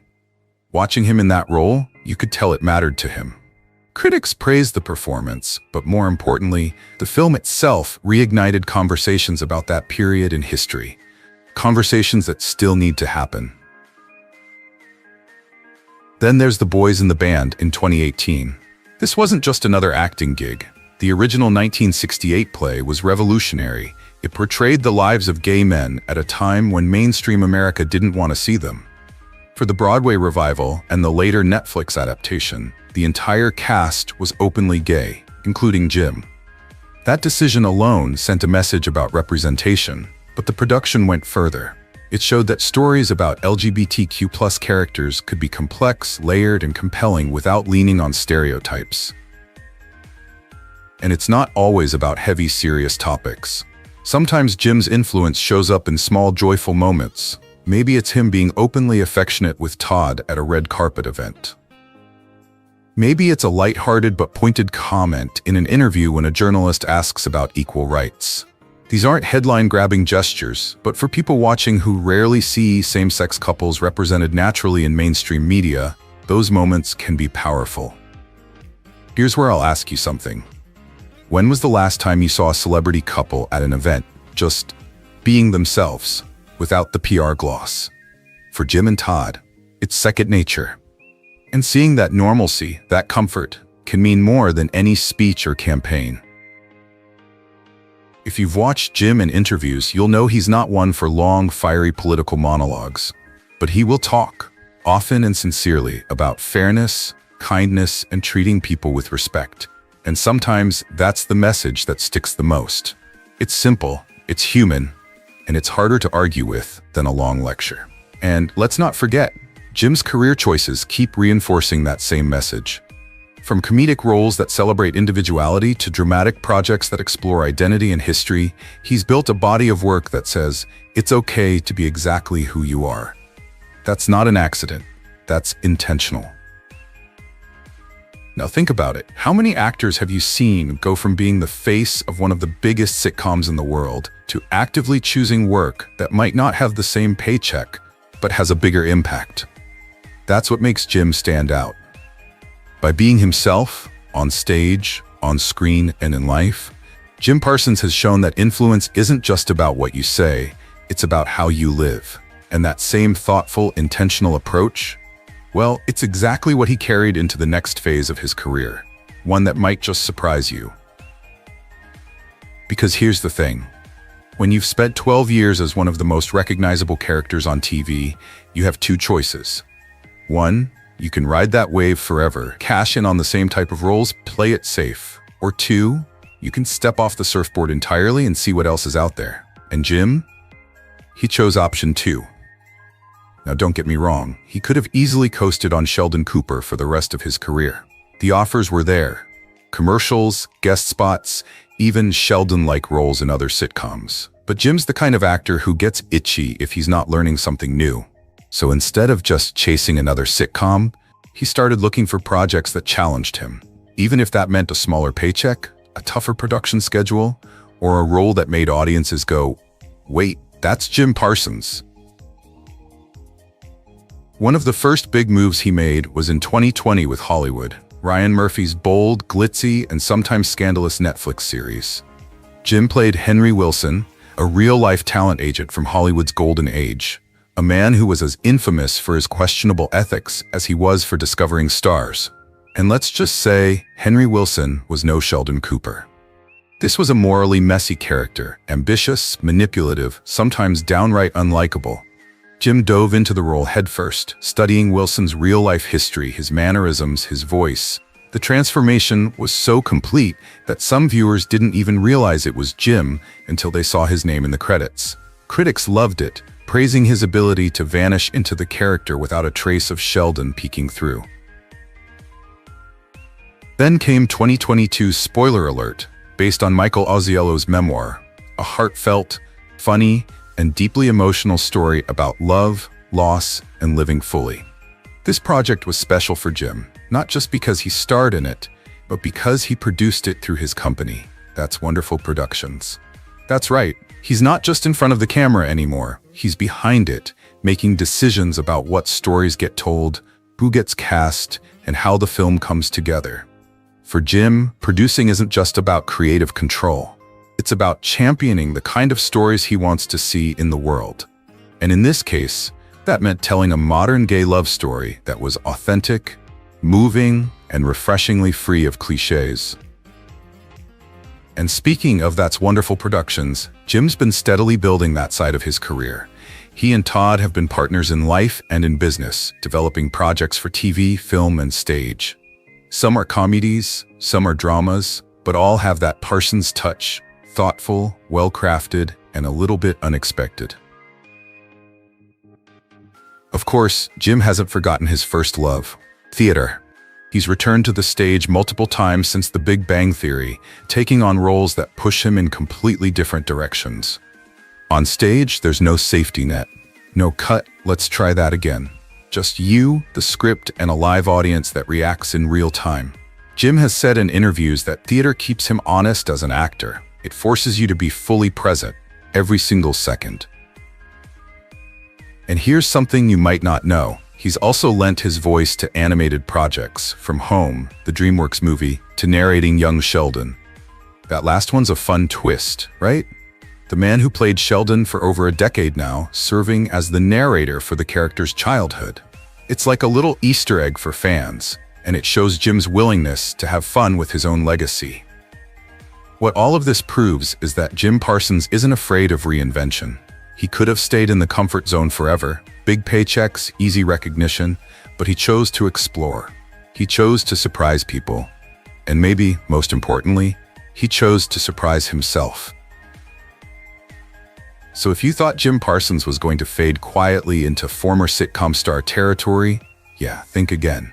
He's out here making bold choices, telling different kinds of stories, and proving that life after a mega hit can be just as exciting, if not more. And honestly, watching him take these chances feels a little like watching a friend reinvent themselves. You're rooting for them, you're curious, and you can't help but think, okay, what's he gonna do next? But maybe that's the real legacy of Jim Parsons. It's not just the roles he's played, it's the way he's lived them.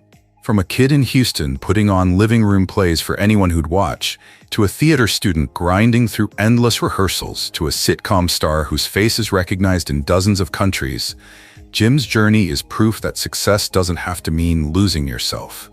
If anything, for Jim, the bigger the spotlight got, the more important it became to stay true to who he was. Think about it. He built a career on a character who celebrated being different, and then turned around and lived his own life with that same unapologetic individuality. That's rare. Hollywood is full of people who change themselves to fit the next big role, the next PR strategy, the next market trend. Jim did the opposite. He leaned into his truth, both on and off screen, and the world didn't just accept it, they embraced it. And here's where it gets powerful. For some people watching The Big Bang Theory, Sheldon Cooper might have been the first time they saw someone proudly different, someone who didn't try to blend in. For others, Jim Parsons himself might be the first openly gay actor they've looked up to. Representation matters, not because it checks a diversity box, but because it tells someone sitting on their couch at home, hey, you're not weird for being you, you're just you, and that's enough. Over the years, Jim has shown that you can take the fame you've earned and turn it into something bigger than yourself. He's done it by supporting organizations that save lives, by telling stories that honor real history, even when it's uncomfortable, by producing projects that put marginalized voices front and center. And here's the thing, he does it without turning it into a self-congratulatory brand. No endless hashtags, no look at me campaigns, just steady, consistent action. That's the kind of influence that lasts. And let's be honest, staying authentic in Hollywood is no small feat. This is an industry where trends change faster than you can refresh your feed, where there's always a new it person, a new formula for success. But Jim's approach has been simple. Keep choosing projects that matter, keep surrounding yourself with people who bring out the best in you, and keep showing up in the world as exactly who you are. That's not just a career strategy, that's a life philosophy. Now, not everyone will be a world-famous actor. Not everyone will win 4 consecutive Emmys or have a catchphrase on t-shirts around the globe. But here's what everyone can do. Commit to what you love. Be yourself, even when it feels easier to be someone else. Treat people with kindness. Use whatever platform you have, big or small, to make life a little better for someone else. Because when you strip away the awards, the scripts, the red carpets, Jim Parsons' story isn't about Hollywood. It's about authenticity. It's about showing up for your life exactly as you are. It's about finding your version of that spot on the couch where you feel completely at home, and not letting anyone tell you don't deserve to sit there. And maybe that's the best kind of inspiration. The kind that doesn't just entertain you for half an hour, but nudges you to think, if he can live his truth, maybe I can too. Imagine the ripple effect if everyone took that approach. Whole communities would change. People would walk into rooms a little taller. Kids would grow up seeing examples of success that look like them, love like them, dream like them. So whether you first met Jim Parsons through Sheldon's perfectly timed sarcasm, saw him break your heart in the normal heart, or simply admire the quiet way he holds Todd's hand at a public event, his story leaves you with one clear message: different is not less. And in a world that sometimes pushes people to shrink, to hide, or to tone it down, Jim Parsons is living proof that you can throw all of that out, take up your full space, and still build something extraordinary. And maybe, just maybe, that's the legacy that will outlive any TV rerun or award. Because at the end of the day, it's not about the size of your audience, it's about the honesty of your story. And Jim Parsons' story? It's one worth telling, worth hearing, and worth carrying with you long after the credits roll. You don't need to be a genius physicist or have a perfectly labeled spot on the couch to change the world. You just need the courage to be exactly who you are. Jim's story reminds us that sometimes the bravest thing isn't facing a camera, it's facing your own truth and saying, quietly but firmly, "This is me." If today you feel too different, too quiet, too odd to belong, hold on to this.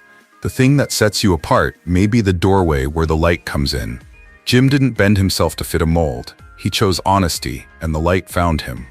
You can choose that too. Gently, consistently, one step at a time. If this story made you smile, made you think, or tugged at a place in your heart because you saw yourself in it, please like the video, subscribe, and share it with someone who needs to hear that being different isn't a flaw. Your one click today might be the lifeline someone far away has been waiting for. Before you go, give yourself a moment. Sit in your own spot on the couch, the place where you feel most safe, most whole, most you. Memorize that feeling. Carry it with you when you step back into the noise of the world. I'll see you in the next video. Go live a little bigger, not to fit someone else's script, but to fit your own heartbeat. And remember, different isn't less. It's your superpower. Most people think Neil Patrick Harris had it easy. Child star, instant star, Hollywood's golden boy. What they don't know is that at 20, Hollywood dropped him and he disappeared without a trace. No scandal, no headlines, just silence. Years later, he returned, not as the kid everyone remembers, but as an actor who would rewrite the rules of the entire industry. And the craziest part? It all started in a tiny mountain town most people had never heard of. You know, when most people think of Neil Patrick Harris, they immediately picture the hilarious, overconfident, sharply dressed Barney Stinson. It's such a strong image that people forget there's a real human being behind that character, and that his actual story begins in a place that couldn't be further from bright lights and expensive suits. Neil was born on June 15, 1973, in Albuquerque, New Mexico, but he grew up in a quiet little mountain town called Ruidoso. This wasn't the kind of place where dreams of Hollywood usually come from. We're talking one main street, a couple of family-owned stores, and a high school football game being the social event of the week. To most kids growing up there, Hollywood was just something that existed on TV, a whole different universe. His parents ran a small family restaurant and occasionally did community theater, mostly just for fun. It wasn't glamorous, but it was the first time Neil tasted the feeling of being around a stage. He was the kind of kid who didn't just stand in front of a mirror and mimic actors. He'd actually recreate entire scenes with improvised props from around the house. His mother once found him in the backyard holding a stick like a microphone and interviewing the neighborhood cat like it was a celebrity guest. It wasn't about attention. There was no audience. He just needed to perform. When he was 8, a local community theater put up a small production of The Wizard of Oz. Neil begged, literally begged, his parents to let him audition. During rehearsals, he was so curious about how the director gave notes that instead of going outside during break like the other kids, he stayed on stage and watched the adults talk about timing and blocking. One of the older actors joked, "Kid, you're not supposed to be directing the show." Neil just smiled and said, "I'm learning." That same year, he started checking Shakespeare books out of the school library. Not the illustrated children's versions, the full original texts. His mom remembered walking past his room late at night and hearing him whisper lines from Hamlet again and again, trying different emotional deliveries, like an actual stage actor rehearsing alone. He was in 3rd grade. A few years later, something happened that would quietly change everything. A national talent scout came through New Mexico to visit a regional theater festival. Most parents saw it as a fun weekend activity for their kids. Neil? He treated it like it was a Broadway audition. He walked in, smiled, and delivered his monologue as if he'd been waiting his entire life for that moment. The scout literally stopped taking notes and watched in silence. Afterwards, he pulled Neil's parents aside and said, "Honestly, he shouldn't be here. He belongs in Los Angeles." It sounded insane. A 12-year-old kid from Ruidoso in Hollywood? But they decided to give it a shot. One quick trip to Los Angeles just to see. That one trip turned into a series of auditions, and each audition turned into another door opening. What started as a small opportunity suddenly became a real career path. At 14, Neil landed his very first film role in Clara's Heart alongside Whoopi Goldberg, and somehow managed to pull off a performance strong enough to earn a Golden Globe nomination. He wasn't even old enough to drive a car yet, and he already had Hollywood whispering his name. But instead of slowing down or celebrating, he kept going. Auditions, rehearsals, one small casting call after another.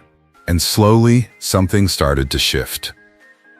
Each week brought a new opportunity. A tiny guest role on television here, a regional theater project there. And before long, Neil found himself stepping onto stages and sets that most actors twice his age were still dreaming about. What he didn't know back then was that this period, the late-night rehearsals, the small roles, the constant traveling, was quietly leading him toward a moment that would completely change the course of his life. By the time Neil entered his mid-teens, his daily routine was already completely detached from the quiet rhythm of Ruidoso. While most teenagers were worrying about homework and school electives, he was moving between Los Angeles and New York, stepping into casting rooms filled with seasoned actors and trying to prove he belonged there. It began with tiny guest spots, quick appearances on shows like Murder, She Wrote and Blossom. 1 or 2 lines, a short reaction. Jobs most performers barely mention later in their careers. But Neil treated them like small lessons. He came in early, tried 3 or 4 different deliveries under his breath before filming, and even after finishing his scene, stayed behind just to watch how professional actors used the space and responded to direction. When someone on set casually asked why he hadn't gone home yet, Neil said he still had more to learn. Soon after, an opportunity came that was different from the usual television work: Broadway. He wasn't given a lead or even a speaking part that people would remember. He stood at the back of the chorus, trying not to let anyone see how nervous he was when the curtain began to rise. Yet the moment the audience fell silent and the show began, something shifted. For the first time, He understood that acting wasn't just about performance. It was about precision, timing, and the ability to hold an audience with nothing more than a well-placed pause.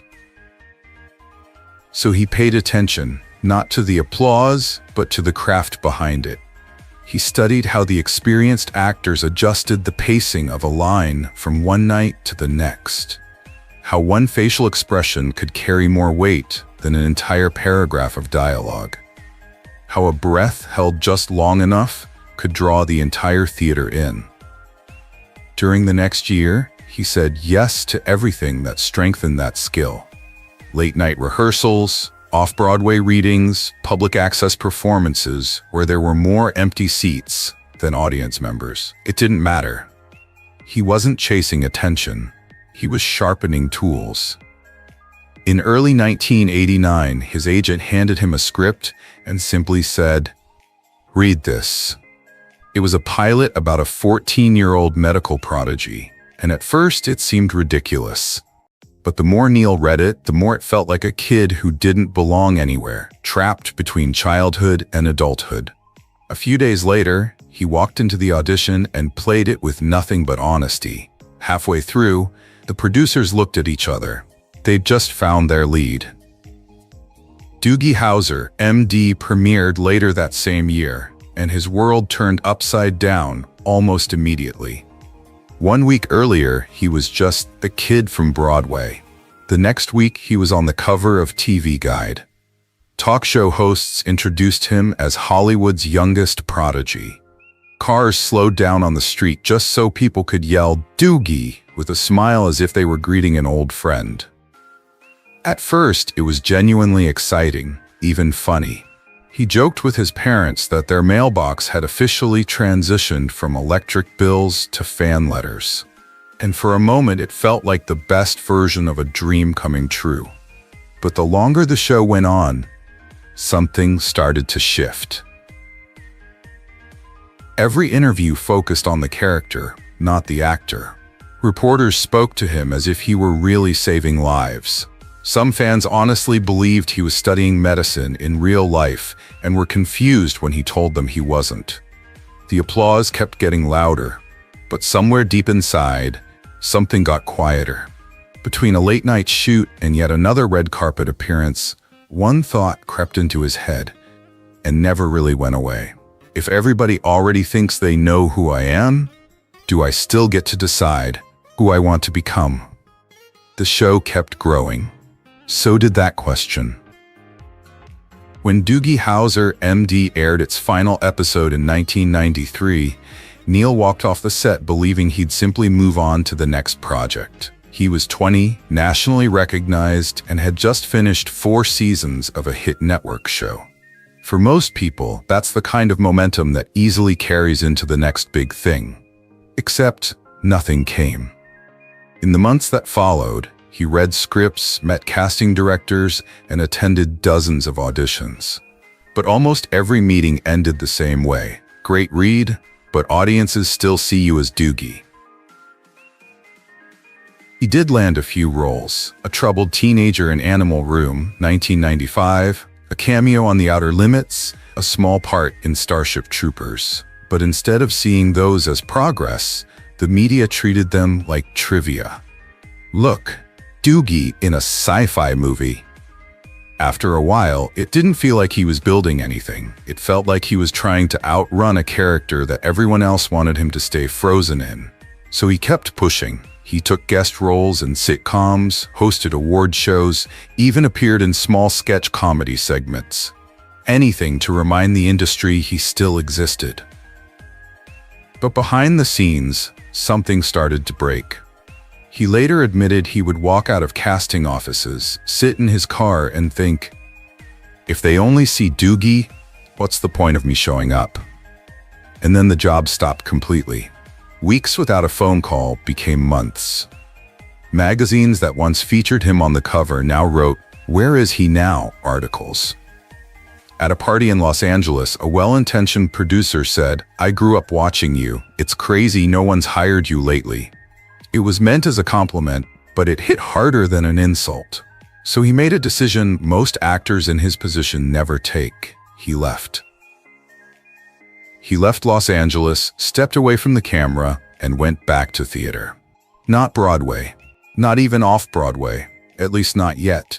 He started with small regional companies. A touring production of Rent a Dramatic Workshop in Minneapolis. A tiny black box version of Sweeney Todd, where he played a supporting character and sold tickets at the front door before going backstage to get into costume. The audiences were small, sometimes fewer than 40 people, and nobody asked for autographs. But that was the point. On stage, there was no nostalgia. If he wasn't good, people didn't applaud. If he was good, they didn't care who he used to be. They cared about what he was doing in that moment. He leaned into it. He started showing up an hour before rehearsal to rework difficult scenes with other cast members. He rewrote small beats in the margins of his script.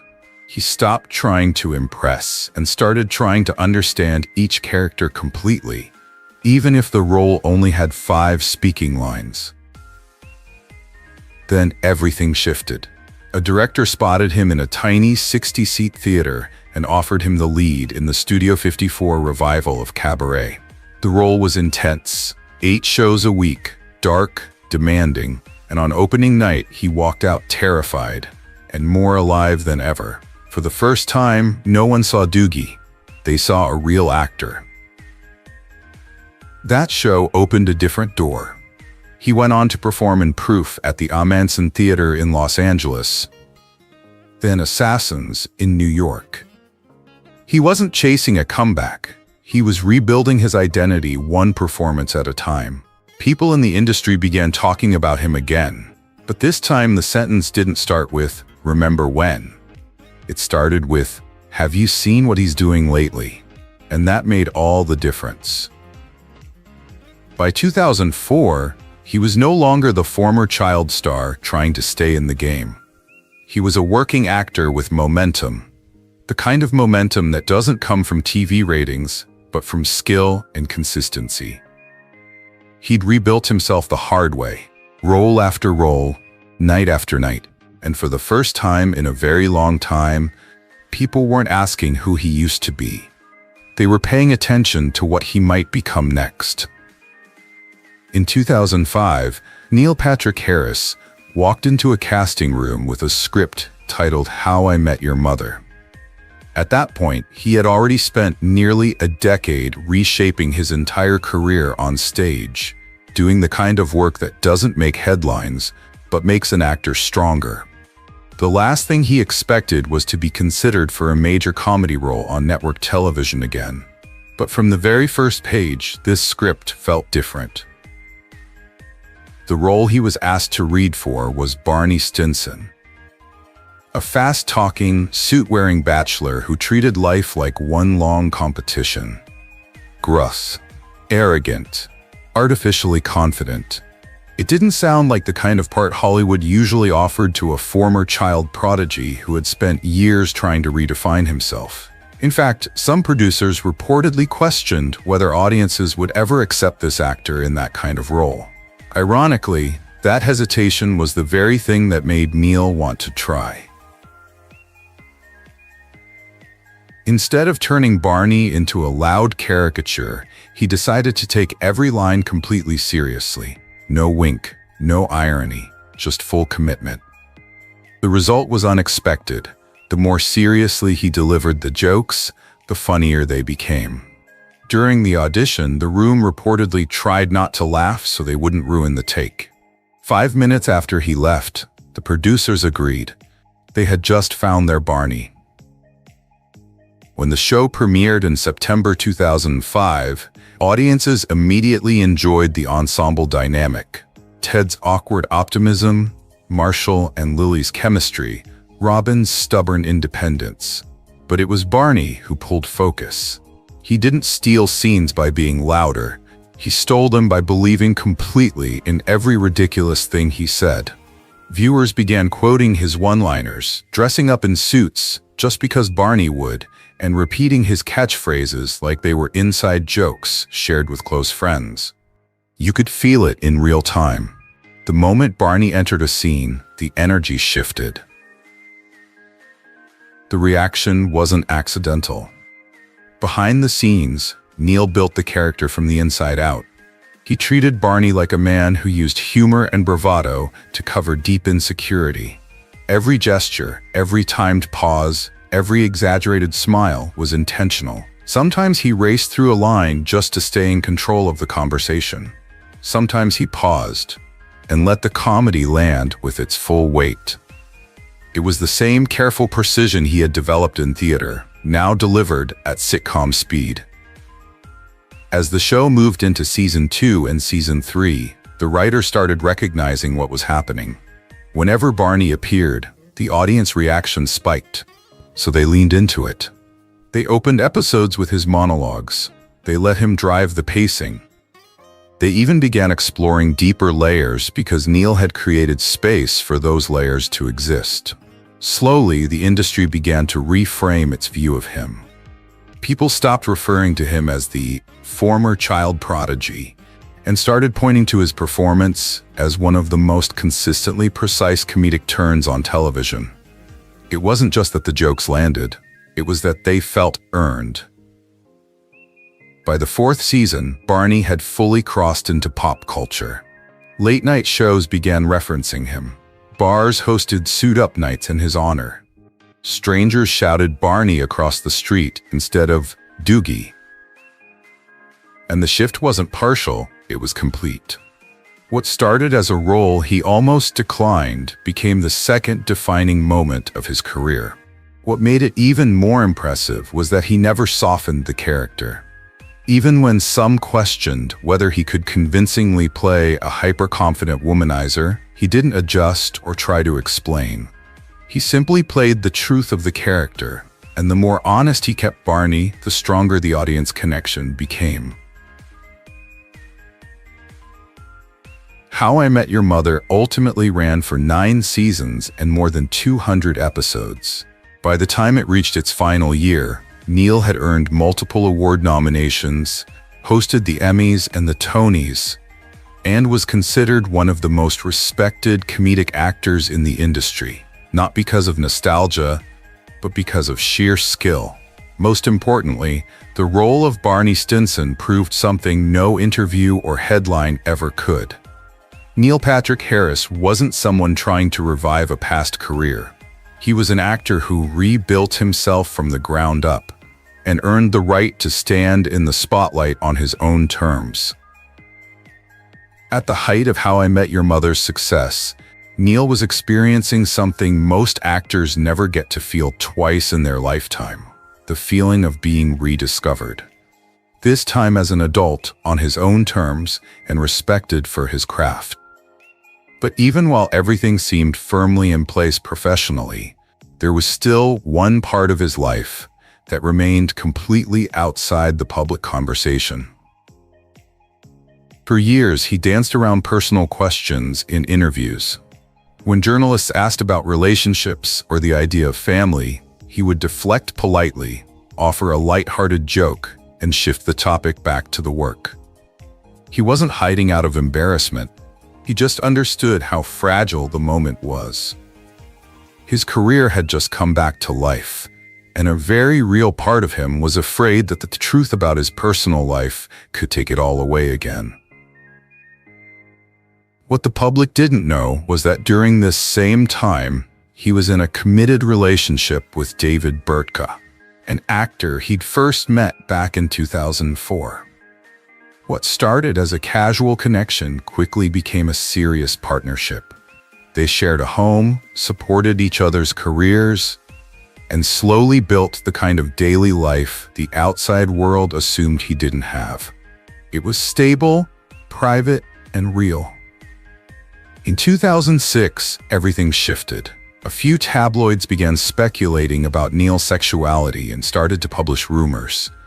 Rather than letting someone else control the story, he chose to control it himself. In a short, direct interview, he confirmed the truth. And just like that, something he had been quietly carrying for years was finally said out loud. The reaction was immediate. and overwhelmingly positive. Fans didn't turn away. Studios didn't suddenly question his ability to play Barney. If anything, people respected him even more for being honest in a moment where it would have been easy to stay silent. It also marked one of the first times in television where a major actor came out in the middle of a hit series, and nothing about the audience's support changed. After that, things became simpler. He started attending public events with David. They weren't making a statement. They were just living their life and allowing people to see it. And the more authentic he became off-screen, the more confident and consistent his work on screen seemed to become. In 2010, Neil and David welcomed twins, Harper and Gideon, via surrogate. Overnight, his life gained another layer. Early morning feedings before going to set, costume fittings with a diaper bag in the trailer, rehearsing lines while one of the twins napped on his chest. The contrast between the hard-partying Barney Stinson and the real life of a new father wasn't lost on him. In interviews, he joked that he spent the day convincing people to suit up, and the night changing pajamas covered in milk. But he also admitted that becoming a parent gave him a kind of emotional grounding he didn't know he needed. In 2014, after 10 years together, he and David officially married in a small ceremony in Italy, surrounded by close family and friends. There were no tabloid deals, no press releases, just two people formalizing a life they had already built together long before it was legally recognized. Since then, they have appeared together publicly, not as a Hollywood couple, but as a family.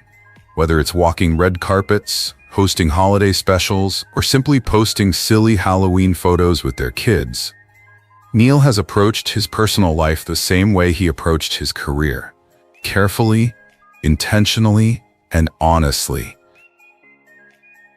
And the most remarkable thing is that none of it weakened his image as an actor. It strengthened it, because audiences could now clearly see the distance between the characters he played and the person he actually was, which made his performances even more compelling. For years, people defined Neil Patrick Harris by who he used to be. Now, both on-screen and off, he had finally reached the point where he was defined by who he chose to be. By the time audiences fully embraced Neil Patrick Harris as both an actor and a public figure, something began to happen that even he hadn't fully anticipated.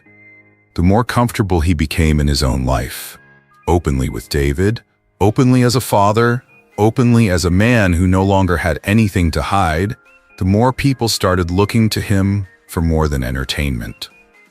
They began looking to him for proof. Hollywood, for decades, had operated under a quiet, unspoken rule. If an actor comes out, the roles dry up, or, at the very least, the roles narrow. It was one of those ideas people didn't say out loud, but everyone understood. Neil unintentionally broke that logic. He came out in the middle of a primetime hit and kept playing one of the most aggressively straight characters on television. And instead of losing popularity, he became more respected. At first, that shift showed up in small moments. A young actor referencing his name in an interview, a magazine columnist pointing out that his success might be changing the math in Hollywood. But it didn't stay small for long. Casting directors began saying out loud what used to be whispered behind closed doors. If Neil Patrick Harris could do it without losing anything, maybe the idea itself had always been a lie. Neil never declared himself an activist, but he didn't run from the responsibility that came with that visibility. He stepped directly into spaces that had shaped him long before anyone knew his name. He attended GLAAD events not as a guest of honor, but as a participant. When invited to speak at Trevor Project fundraisers, he didn't give the standard award show speech. He told stories. He talked about how dangerous silence can be. He joked at the beginning of each speech, then used the room's laughter to guide attention towards something more serious. He started to appear in campaigns without turning them into platforms for himself. A 30-second PSA for the Trevor Project. A quick guest appearance in an It Gets Better video. A short cameo at a human rights campaign event, introducing another speaker who didn't have his level of visibility, but whose story deserved just as much space. But perhaps the most impactful thing he did was the thing he didn't do. He never turned his identity into a marketing tool. On late-night shows, when asked about family life, he answered the same way any other actor would, with humor and warmth, never with defensiveness or hesitation. When his kids were born, he didn't sell baby photos or turn it into a media moment. He simply let it exist and allowed people to see it as something normal. That normalcy did something important. It slowly removed the exception from the conversation. Instead of people saying, Neil Patrick Harris is successful even though he is gay, they started saying, almost without thinking, Neil Patrick Harris is successful and he's gay. That tiny shift in sentence structure changed the way an entire generation of performers thought about themselves. In casting rooms, producers stopped using the phrase, might be distracting to audiences. Directors stopped quietly pausing when an openly gay actor read for a straight role. Writers stopped assuming that certain characters could only belong to certain people. And whether anyone said it out loud or not, Neil's name was a part of those conversations. He didn't rewrite the system by force. He changed it day after day, quietly, simply by existing in it, fully. A husband, a father, a working actor operating at the very top of his field. The combination of all three shouldn't have been revolutionary, but it was. And that's ultimately what became his greatest contribution to the LGBTQ+ community. The fact that nothing about it looked like a contribution. It looked like a life. The kind of life so many people were still afraid they might never be allowed to have. He rebuilt his entire second act from scratch and then left the door open behind him so others could walk in without fear. Even after becoming a symbol of what was possible, Neil never allowed himself to settle. He had spent too many years rebuilding himself to fall back into comfort. So instead of choosing another safe, familiar television role, he made a deliberate decision to do the opposite. Keep moving, keep evolving, keep challenging what people think they already know about him. That's exactly why one of the first projects he accepted, after How I Met Your Mother, wasn't another sitcom, but Count Olaf in a series of unfortunate events. Every episode demanded a completely new version of himself. Different voices, accents, physicality, facial prosthetics, even entire personality shifts. It was difficult and sometimes deliberately uncomfortable.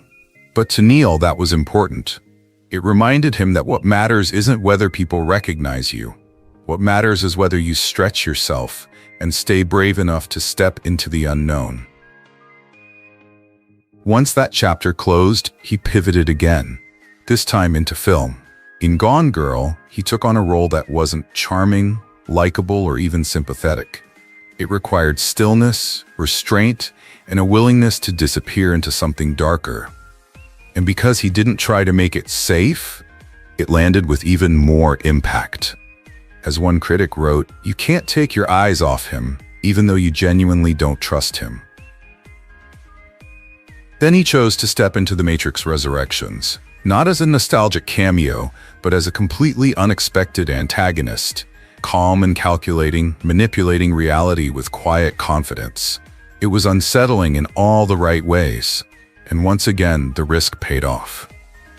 And when Uncoupled arrived, Neil leaned into vulnerability in a way he never had before, playing a middle-aged gay man whose life suddenly falls apart in a world that has already moved on without him. It was messy and honest in the best possible way. And because of that honesty, it ended up being more relatable than any perfect character could have been. But acting wasn't the only lane he continued to explore. Between roles, he began building a separate, creative identity as an author. Instead of writing a memoir or relying on his public image, he created The Magic Misfits, a children's book series centered around young outsiders who eventually discover that what makes them different is exactly what makes them powerful.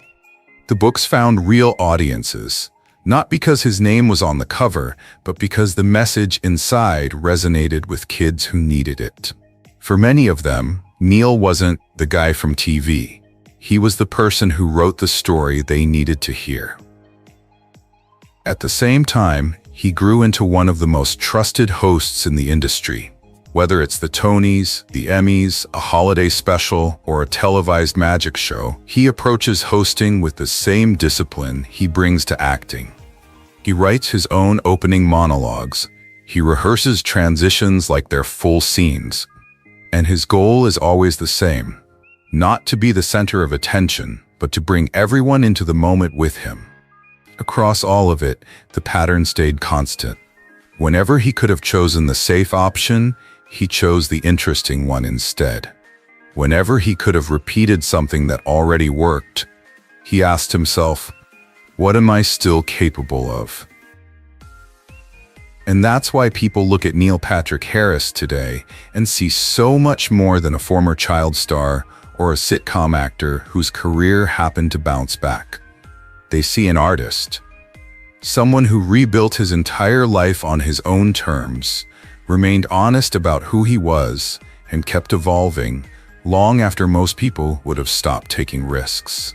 If there's one message in all of this, it's simple.